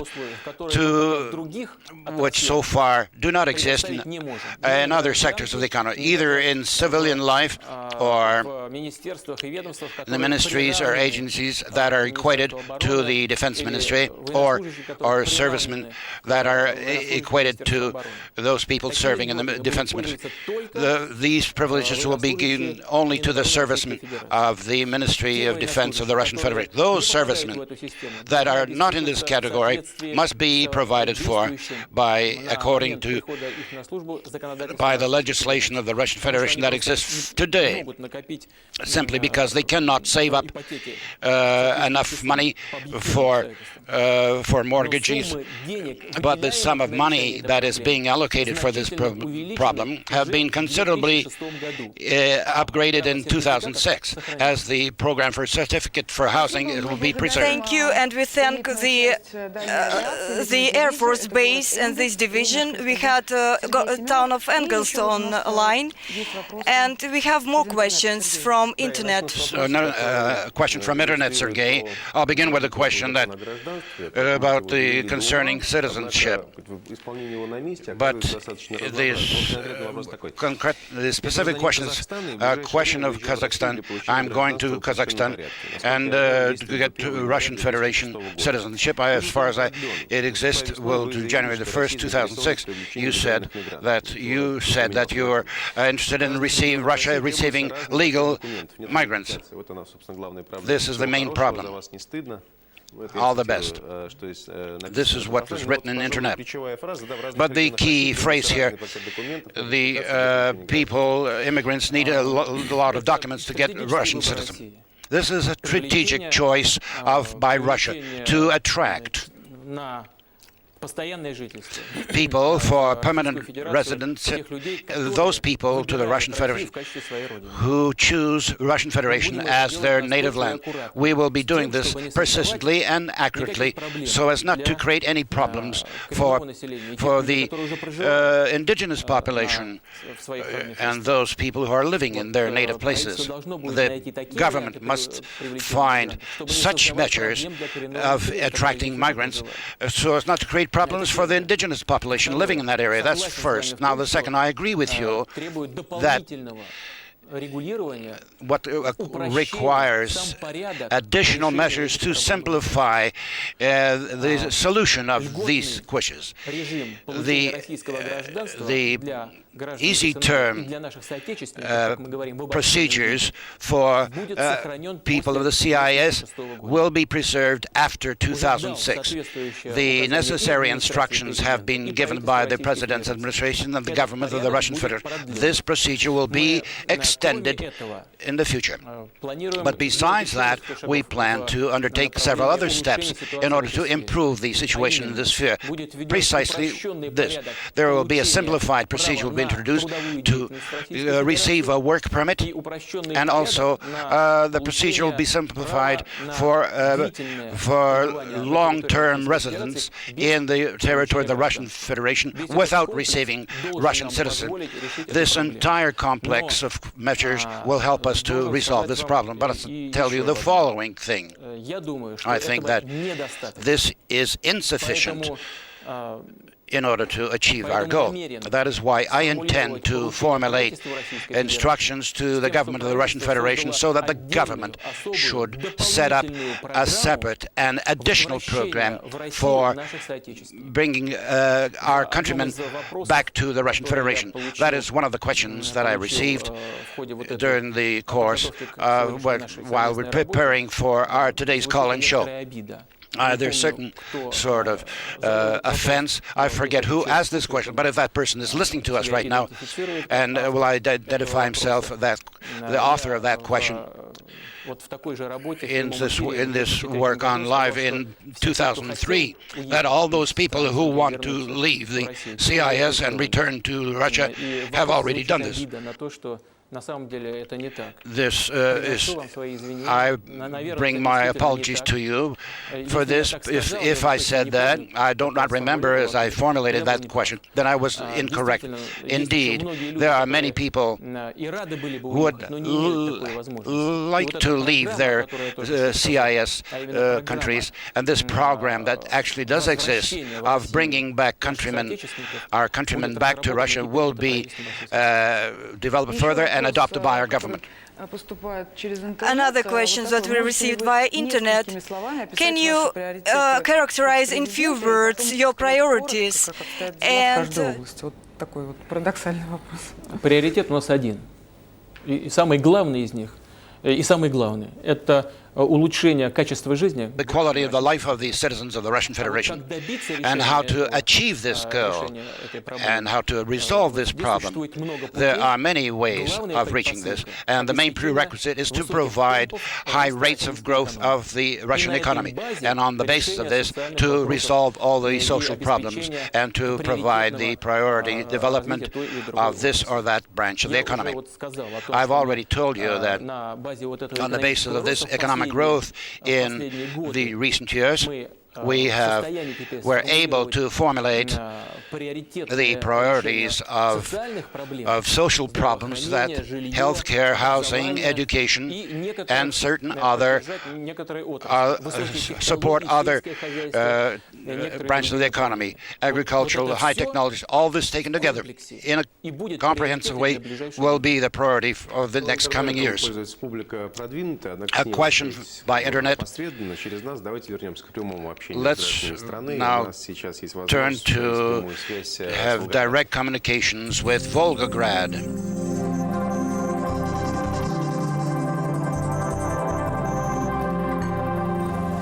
связи работает наш корреспондент Иван Родионов. Ему слово. We have Ivan Rodionov in Volgograd, Ekaterina Sergey, Vladimir Vladimirovich, good afternoon. We are here at Mamayev Kurgan, Mamayev Hill. This is one of the dramatic and bitter symbols of the war and of our victory in the war. We have many people here, residents of Volgograd, who want to ask questions. I see many veterans here who would like to ask you a question. Good afternoon, Vladimir Vladimirovich. My name is Boris Larovich Gavrilov. I'm a veteran of the Great Patriotic War.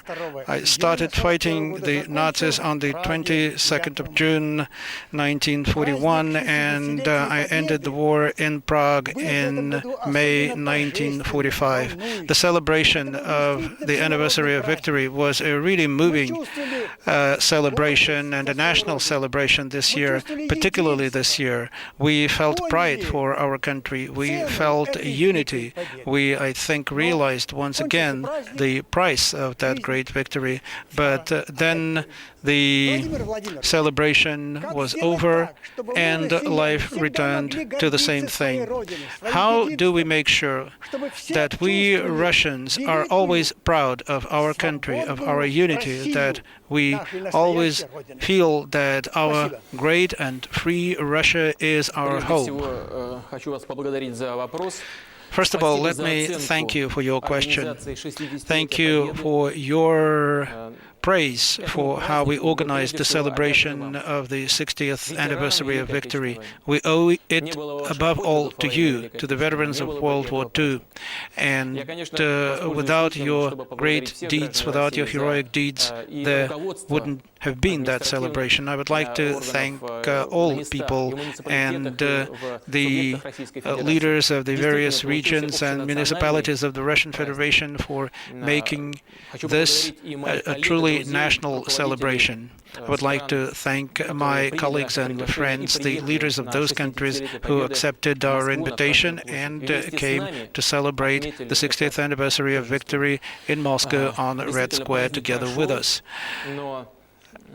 Indeed, now the celebration is over, but the decisions that were taken at that time to give additional support to the veterans and invalids of World War II, and basically it's the same category, those decisions were taken and they are being implemented. You know, for example, that the pension of the invalids of the Great Patriotic War now is 8,900 plus rubles. For the participants of war, the pension is 8,700 rubles a month, and I think that perhaps that's not a huge amount of money, but it is money on which you can live.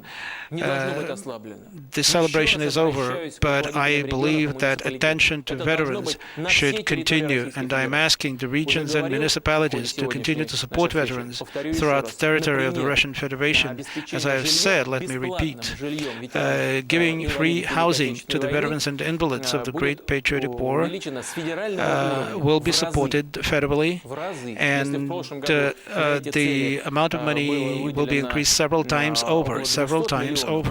If last year we allocated 200 million rubles for this, and next year, 2006, we will be allocating 3 billion rubles to the regions to address the housing problems of the invalids and participants in the Great Patriotic War.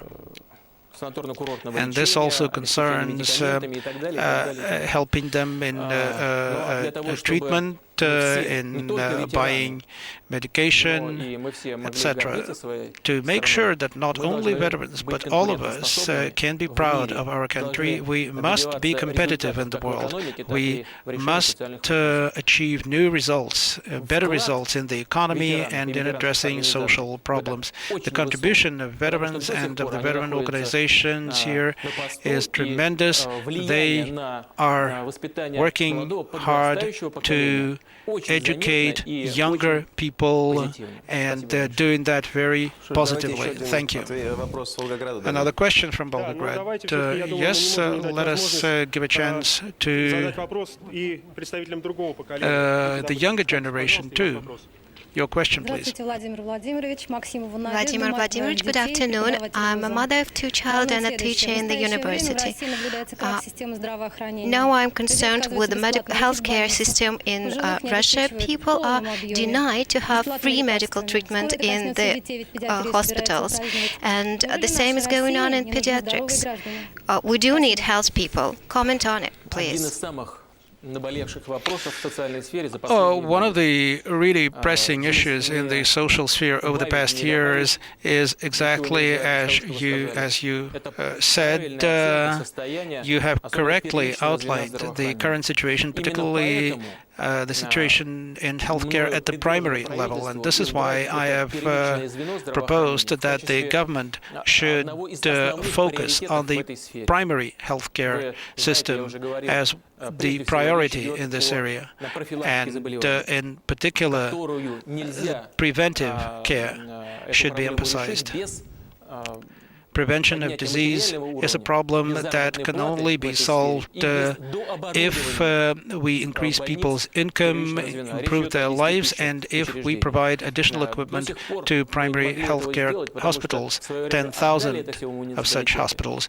We gave this task to the municipalities in the past, but the municipalities didn't have the money, and the federal government was not helping them. So it is this sector of healthcare that should be emphasized. The nurses and doctors will be paid higher, 10,000 rubles more will be added to their monthly income, and we should also increase the number of operations that are made for free in the high-tech medical centers.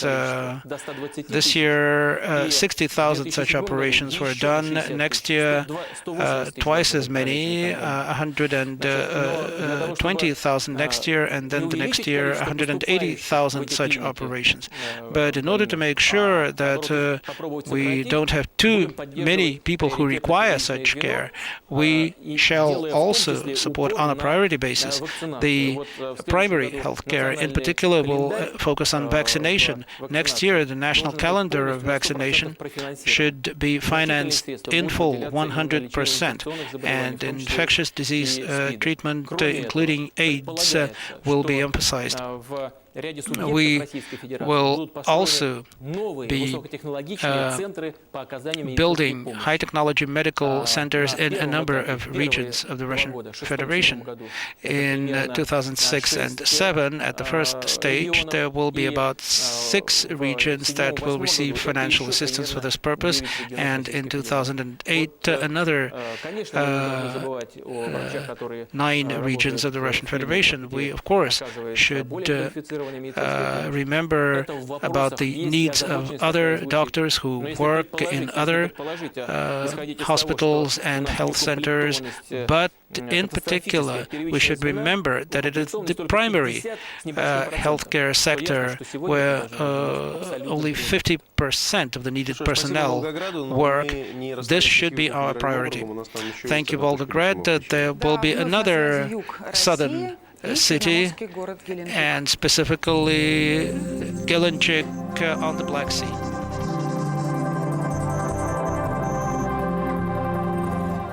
В Геленджике работает Евгений Рожков. So we do have Evgeny Rashkov in Gelendzhik, so please proceed with the questions to the President. Good afternoon, Katya and Sergey, and good afternoon, Vladimir Vladimirovich. Gelendzhik, a sea resort, is greeting you. We'll have questions, even though it's the end of September. We have summer, whereas it is autumn in the rest of the country. The water is beautiful, the nature is beautiful, as we can see. Questions, please. Introduce yourself. My name is Konstantin Papadopoulos. I am a doctor, and I have lived in Gelendzhik all my life.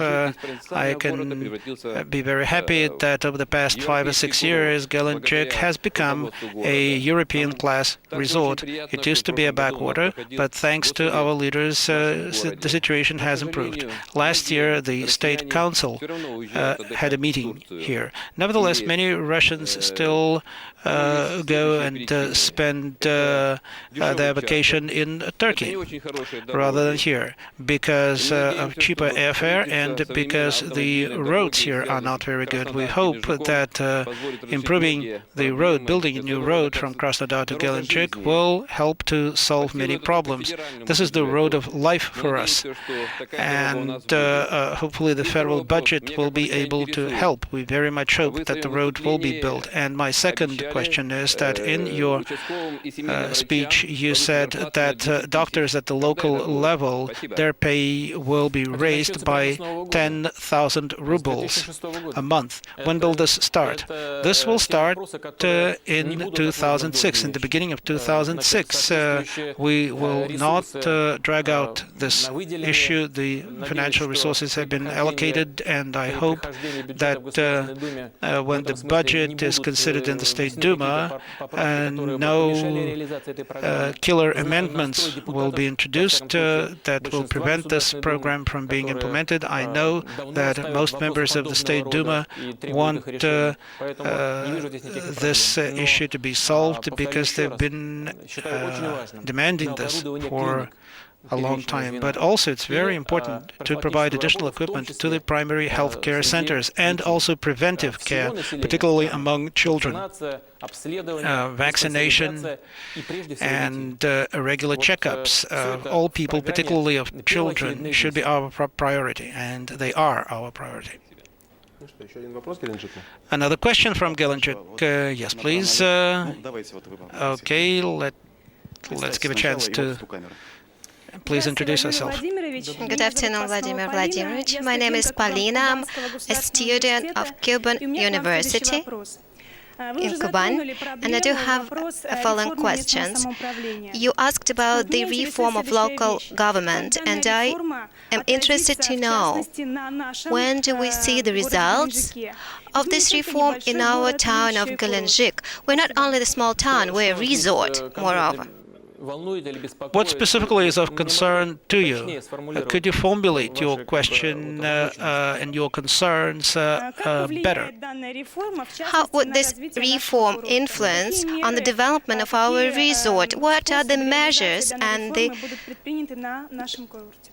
the reform, how will it influence our resort?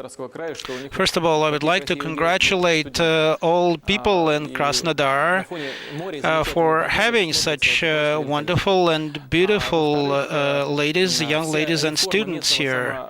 You look wonderful, really. Now, my answer about the reform of local self-government is that the purpose of this reform is to make sure that the local authorities do not have any commitments for which they don't have financial resources. Resources either from their own tax base or from the higher levels of government, regional or federal level. We don't want to continue a situation when people feel that they are entitled to certain benefits, whereas the government says we have no money to provide for those benefits, for those entitlements. So this is the purpose of the overall reform of local self-government. Specifically as regards the resort areas, your colleague, let's put it this way, who asked the previous question, spoke about the infrastructure.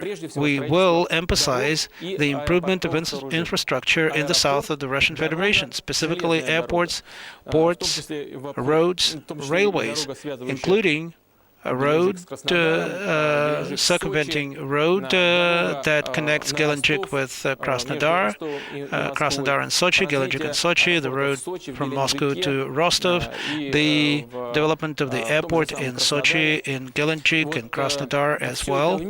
All of this taken together, plus the possibility of creating recreation zones with a special tax benefits.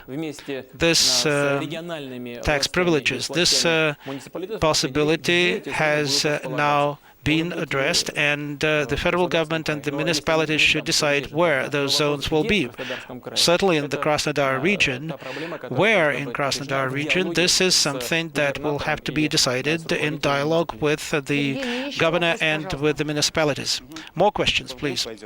Okay, let's give a chance to this person in a bright shirt. Mr. President, good afternoon. My name is Alexei Rostogoyev. I am extremely happy to live in my wonderful city of Gelendzhik. You visited our city many times. What did you like? What do you remember about our place? First of all, the people here are very kind, forthcoming, and judging by the results that we see in the Krasnodar region and in Gelendzhik, you are very hard-working people and you know how to organize your work. I know that there are concerns here about the development of the oil and gas sector. Some people are concerned about this because they would like to see Gelendzhik as just a resort, a recreation center. But historically, it so happened that there was a refinery built here. It was not built by us, and it's been there for decades. Unfortunately, during the previous decades, very little attention was given to the environmental problems. With the state company, state-owned company operating there now, conditions have been created for additional investment there, and the purpose of that investment is not so much to expand production, but also to address the environmental issues. You know how much of the waste polluted the environment in the past. Now we should address this and make sure that this is ruled out, and we will continue to think about how to develop this resource so that the sea, the people, and the sun, so that this all works together, and also the development of the economy in those areas that are a priority for the south of Russia, for Gelendzhik, and this will make your city even more beautiful. Thank you very much, Gelendzhik. We're sorry to say goodbye to you, to such a sunny city, but we are back to Moscow, to the call center. Probably it's the last time we get there. What news do you have? What statistics and what calls? We do have. We're hot in here, so we're more than 1 million calls today. More than 1,000 calls we received during being on air. Lots of students and school children are calling to us, and more than 60,000 SMS messages have we received them being on air. Thank you to all operators, and probably we do have one very vital answer to a question: what is the country today? But now we do have Nabережные Челны. It's another Russian town. My name is Alexander Sergeyevich Tukmakov. I'm calling from Nabережные Челны. This is my question. Vladimir Vladimirovich, are you sure that all your instructions are being fulfilled? Would you think that there is a kind of sabotage on the part of bureaucratic officials at various levels of government? Well, let me answer one part of this question. I'm sure that there is no sabotage. Secondly, the answer to that part of your question is negative. I'm not sure that all my instructions are being fulfilled. There are many problems in the country. There are social issues and other issues that had not been addressed for years. The quality of the legal culture is not very high among people who are responsible for the functions of government at various levels, and so I do not have confidence that everything is being done to fulfill my instructions. But I do believe, I understand that I personally should give more attention to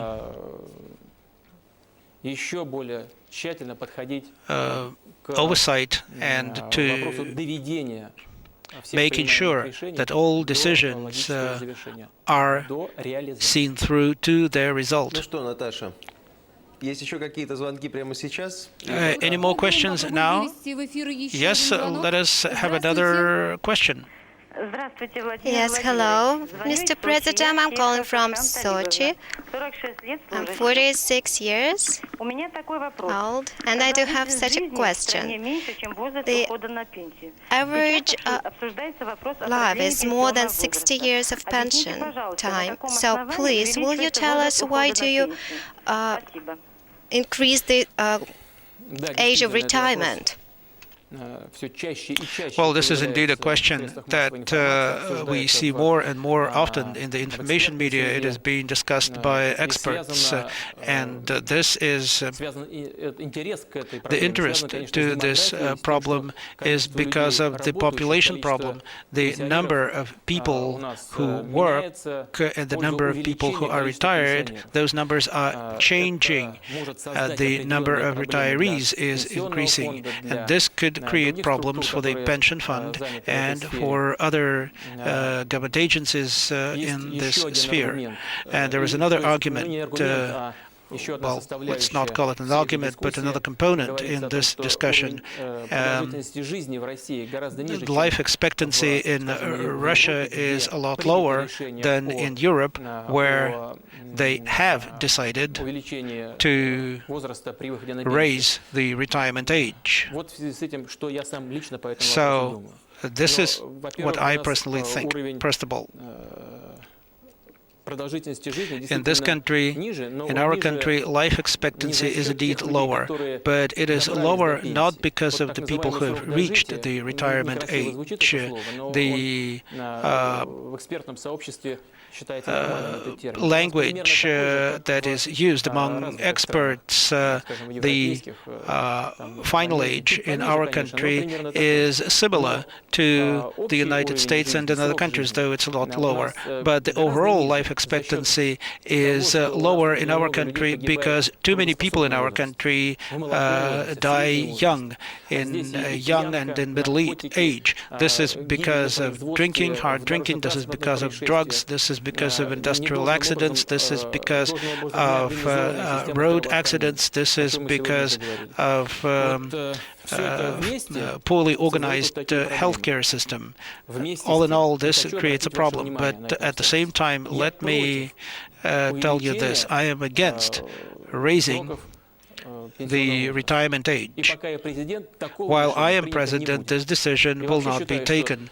I believe that there is no reason that we should raise the retirement age. We should stimulate, give incentives to people who believe that after their retirement, they can continue to work if they're healthy. So we should stimulate and give incentive to those who would like to continue working after retirement age, but at the same time, their pensions should remain in effect. So once again, let me tell you that I'm against raising the retirement age for men or women. Thank you, Natalia Semenikhina. Thank you, the call center.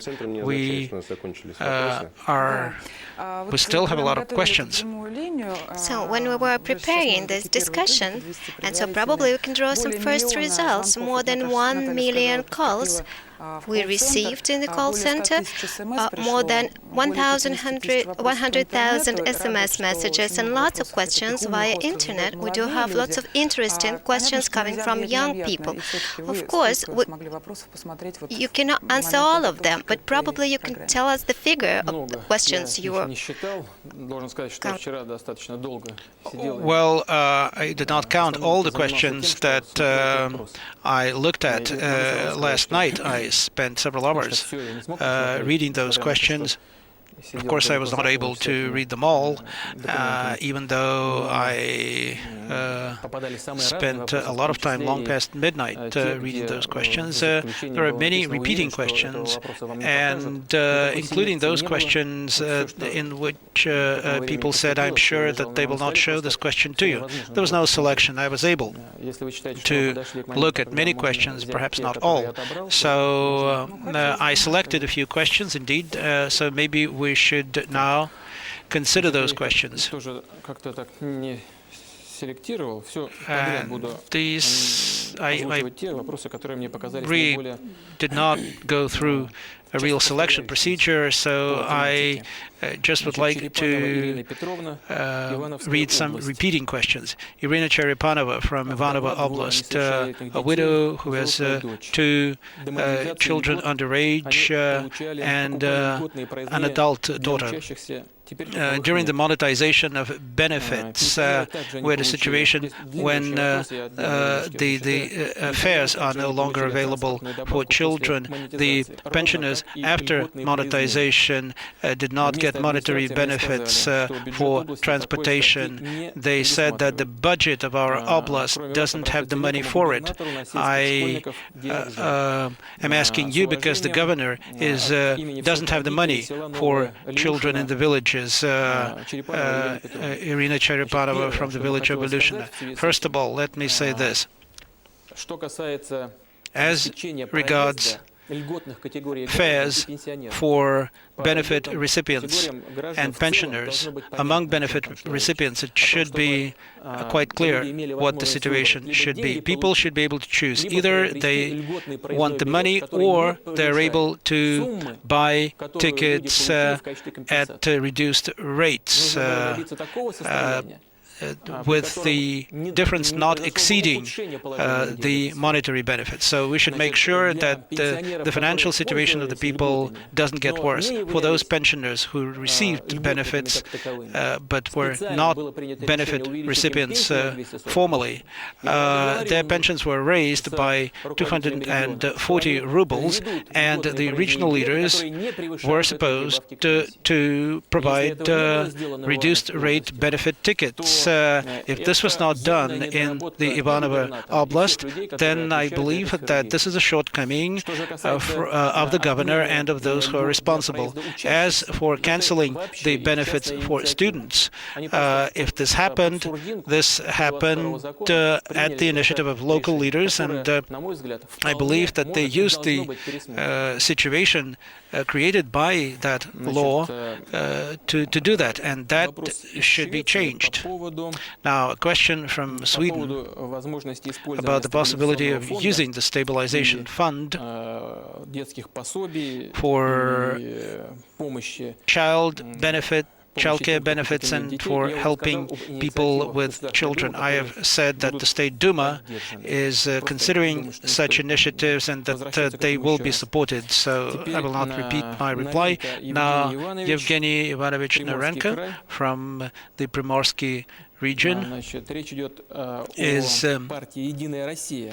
asking about the United Russia Party. The authorities now do not have serious opposition. Do you think that this results in lack of control, lack of oversight, and that in a democratic state, a lack of opposition is a step backwards? We remember what happened when the CPSU, the Communist Party, was the leader of the country. Well, let me tell you that the Communist Party of the Soviet Union established its monopoly of power in the constitution of the USSR, where it was called the leading and the guiding force in the country, political force in the country, and there were no other political forces. In the Soviet Union, there was just one kind of legal opposition, and that was the Russian Orthodox Church. There was no other legal opposition in the USSR. As for United Russia, yes, indeed, it is a dominant political force, the dominant political force now in the country and in the State Duma, but that's a normal situation for all democratic countries. Those who win the elections, those who have the most votes, are in charge. It is difficult to agree with your point that there are no opponents, that there is no opposition. Yes, they have a majority, but there are opponents.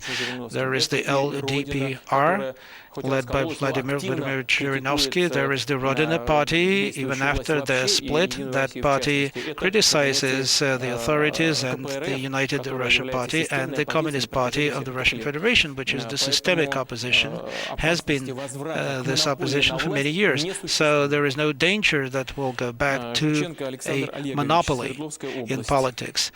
Alexander Zhuchenko from Sverdlovsk region. I am invalid, I am deaf, and millions of people will never learn what you're saying now or what you will be saying on New Year's Eve. Please solve this problem because our constitutional rights are being violated. I fully agree with Alexander Olegovich. Yesterday, after reading this question, I spoke to the executives of the state television channel, and certainly in state television media, this will be addressed and this will be done. And in Ivano-Vasilieva from Tverskaya region, I have children and 4 grandchildren. When will the games machine be prohibited in our city? Everyone is playing, everyone is involved in gaming, including children. Well, this is indeed an issue, a question. I fully agree that this should be done. The regional leaders are saying that this should be prohibited. I have asked the government to look into it. The State Duma is looking into it. We are preparing decisions that will normalize this situation, I hope. Right now, it is unacceptable what we have because the people's rights are not protected. Nizhny Novgorod, ML Sporosheva, I thank the President for our new governor. Well, thank you for your gratitude. The new governor has not done anything good as yet, but he is a very experienced person, a reliable leader who proved his ability to work efficiently in Moscow, and I hope that he will show his stuff in Nizhny Novgorod as well. On the mortgage system, this is something that I've already discussed. Let us save time and not talk about it again. Is the President happy with the school reform? Because he received free education. If you are speaking about the unified testing system, this is, as of now, an experiment. Every step we are taking in that area are meant to create equal conditions for young people to enter colleges and universities regardless of where they live now. And as regards this part of the experiment, I think that it has been successful. It will be expanded to other areas of Russia, but I agree with those presidents and leaders of higher educational institutions in the Russian Federation who believe that the traditional education, university education in Russia should also continue despite the unified testing system. I have said that certain changes will be made in education as a whole, and this will be one of the priorities in the near future. I have said that college education will see some changes. Let me also say that there will be changes in secondary school education. Specifically, teachers will be paid more for working as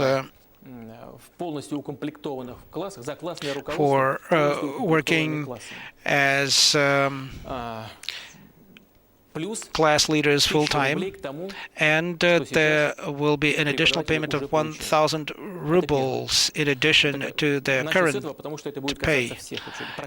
salary. This will affect practically all teachers. Secondly, there will be additional grants to 10,000 best teachers in the country, every grant worth 100,000 rubles.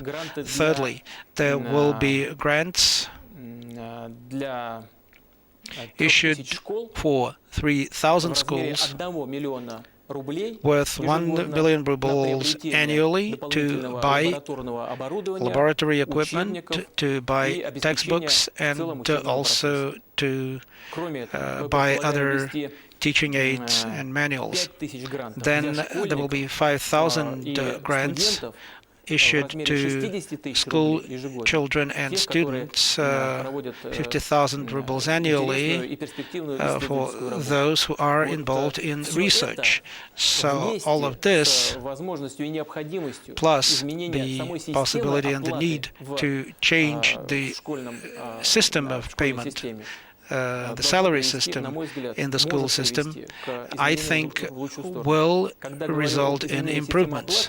When I speak about the changes in the salary system, I am referring to the possibility of a sectoral system of payment in the schools, so that the salary of a teacher depend not so much on the number of classes he or she teaches, but on the quality of teaching and on other components such as continuity.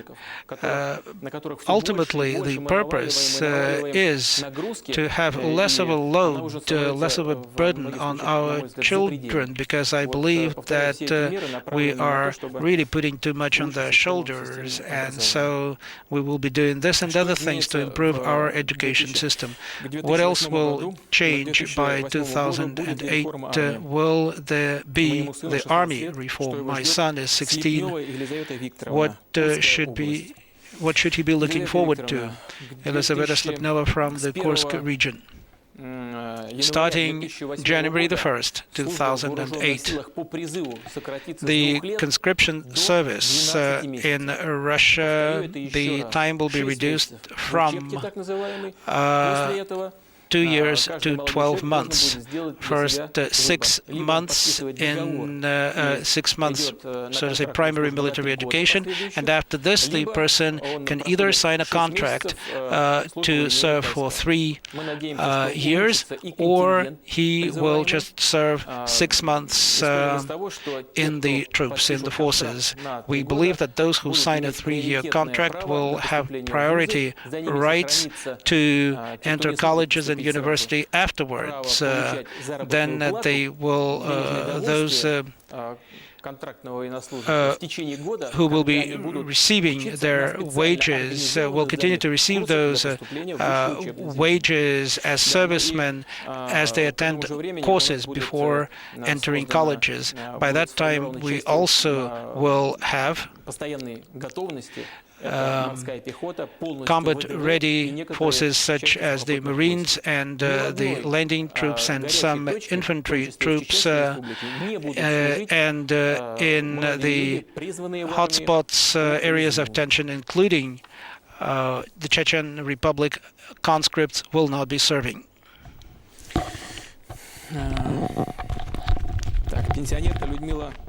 We have a letter from Karachentseva concerning service in the army in Chechnya.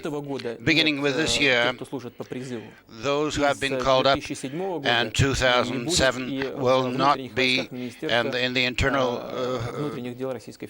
the Interior Ministry will not be serving Chechnya. Pensioner Lyudmila Karachentseva from the Stavropol area complains to the president that their village there is no water. Alas, there is no drinking water. Lyudmila Alexeyevna is an excerpt from the Komsomolskaya Pravda newspaper. Although I've heard that in the Stavropol, funds have been received for the improving the water supply. People have to go 200, 300 meters to fetch water in pails. In general, it's understandable that naturally Lyudmila Karachentseva, the pensioner, is dissatisfied in this way this question was solved.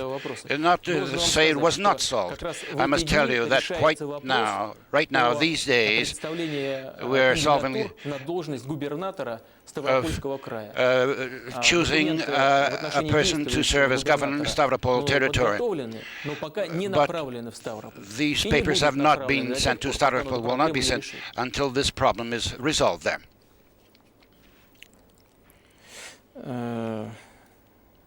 Сложная фамилия. Венгрижинский complicated. Stanislav Veniaminovich. Tell us, please, will pensions be increased for military pensioners? When and by how much? As of January the 1st, 2006, by 15%, as well as for all servicemen. And subsequently, these pensions will be increased according to law, along with their pay that they receive. Zotov, Anton Yurevich, having heard your statement on TV about increasing salaries for teachers and doctors, we have been encouraged. And then there is some dissatisfaction that the author of this question is a neurosurgeon. This will not affect a neurosurgeon. I understand your concern, but I've told you that only 56% of the primary medical personnel, and in the world, this is only 25 to 30% medical personnel. This is an actual fact that this is our priority, but this does not mean that we must forget about the work in the area of providing medical aid at a very high level. A high technological level, requiring specialized knowledge. And of course, in this area as well, we are taking steps forward in this area. I've already told you, we have planned to open up high-tech hospitals and clinics in the provinces of Russia. We must also think about the salaries for these people. Matveev Alexei Leontov of Kostромskoy region. It's known that as of January the 1st, 2006, all pensioners of the World War II will have a pension of about 2,000. How about us, who are heroes of the Soviet socialist labor? Concerned people in our near neighboring area. I have instructed the government of the Russian Federation, together with the State Diamond, to draw up a draft bill to provide help and assistance to heroes of the socialist labor. I think that this question will be resolved in the immediate future. But this will be resolved in an exclusive procedure. I may have in mind the services of the heroes of socialist labor to our country. Urov Vasily Sergeyevich from St. Petersburg, what do you think about the problem of HIV epidemics? Why is so little money being allocated? Many people are worried about this, and public organizations and in the society as a whole are worried about this issue. And it's quite true, and this is quite right to be worried about. It's these statistical research indicates that this is a very acute problem. But nonetheless, it does not carry an epidemic framework. This has been revealed in medical checkups of young people being called up to serve in the army and expectant mothers. But next year, we intend to substantially increase the funding to resolve. If this year 130 million rubles were on a scale of Russia, this is almost nothing. But the increase next year will be by 20 or 30 times, up to $3 billion rubles will be allocated to solve the. All people needing costly medicine will be provided with this. Yershov Viktor Anatolievich, a question. From 1961 to 64, I served in the frontier troops in Sakhalin for 3.5 years. I have returned and I've lost all my hair. I have served my duty to.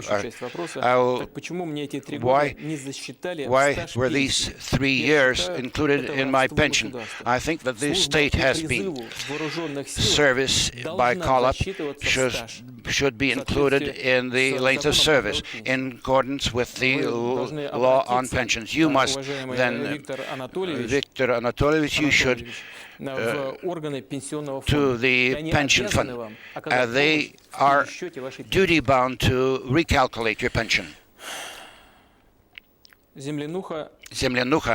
Землянухина Евгения Ивановna.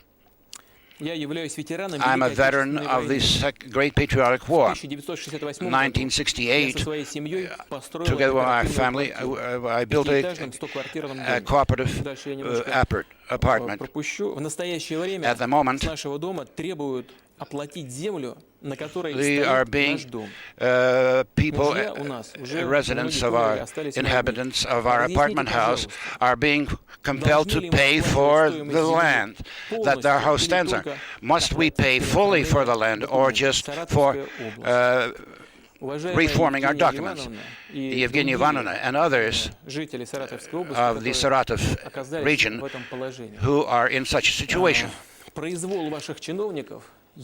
This is lawlessness, as is written. There is no limit to the lawlessness of your local authority. According to existing legislation, all housing and all the land plots under cooperatives is already your own property. They are compel the authorities to must also pay for the registration of all the documents, and all the local municipal authorities are able to resolve this question by themselves without calling upon the citizens to pay for it. They are duty bound to do this on their own. I'm really surprised. I draw attention of the governor to this issue. Question by SMS. The country has full of gas. We're selling left and right, but half of Russia has not been gasified. This is not quite right. What most of all do you value in life? This is a question. It requires large investments and layouts and time in order to resolve these questions. Of course, we must build more and more. I would like to remind you that we spell not all the gas abroad. We do not export it abroad. But since we exported by $160 for 1,000 cubic meters, but in Russia itself it's a little over $30 or $40 for 1,000 cubic meters. So you actually see the difference here. Due to this difference, Gazprom itself is opening up new gas fields and has the possibility to gasify areas and provide gas to the economy and to local consumers at quite low prices due to the high prices received for exported gas. But nonetheless, we must undertake the necessary steps to further gasify improve gas supplies to the entire country. In the near future, Gazprom plans to allocate considerable funds and quite up to 35 billion rubles, and I'm quite sure that these plans will materialize. These plans are being worked out together with the leaders of the different provinces of the Russian Federation. Muhamedzanov Kamil Tagirovich. Камиль Тагирович полностью воспроизводит один из моих ответов в 2003 году. Он касался обеспечения one of the questions I've referred to in 2003 concerning the teaching from the municipal level to the state level, namely to the regional levels authorities, because it is already state governed at that level. And he quotes my statement that I made in 2003 and the excerpts from the Constitution that guarantee the right to acquire an education. He also says about the quite low salaries for teachers in the rural level. He gets married, as I understand, is a young teacher. The situation is such that I cannot even buy wedding rings for myself and my future bride. He asks what has been done, specifically by myself, in order to implement those plans that were declared in 2003. Kamil Tagirovich, at the beginning of 2003, neither the regional level of authority, or more so the municipal authorities, according to the existing legislation, were able to provide support to these rural schools. In 2003, such changes were introduced into the legislation, and in 2003 came into effect. And now all that concerns providing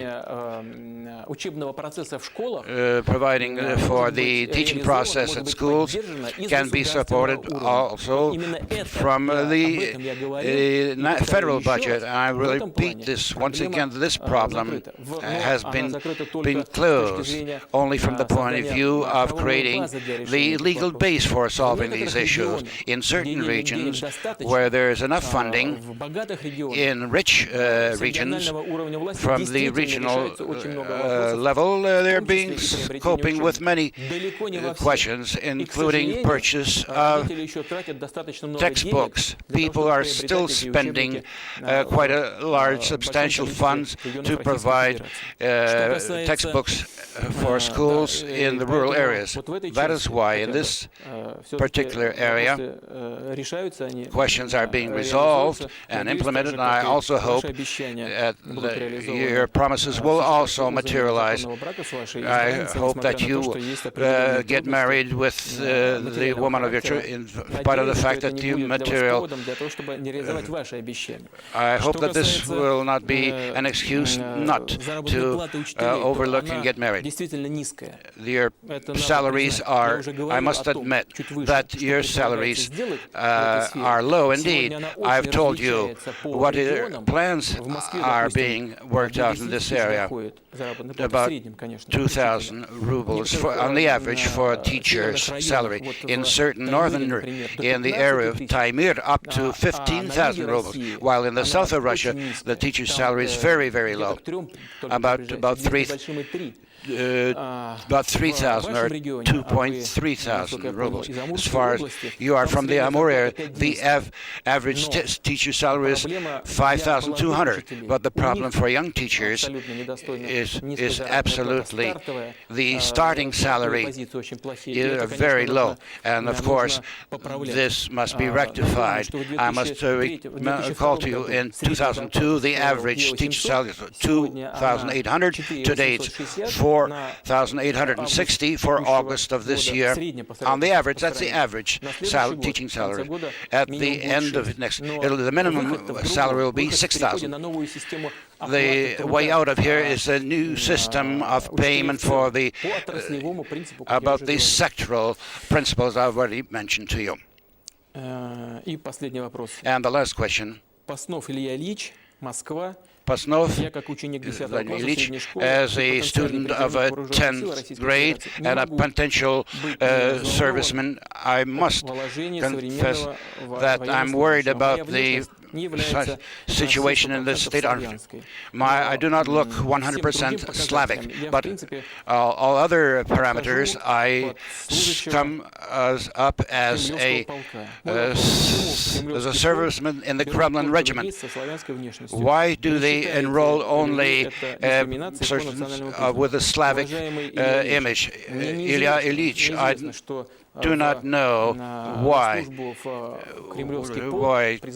only people, young people of Slavic image. After I've received your questions, I've addressed it to the director of the Federal Security Service. The selection of people from there are only two criteria: health and height, that are being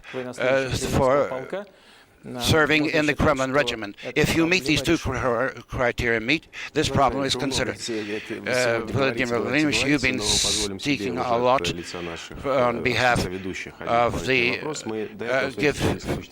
of our anchor. You usually held, at the end of the year, you held such talk. And this is a beginning of the political season. September was a turbulent. I would like to ask you about the plans for what plans do you have for the current political season?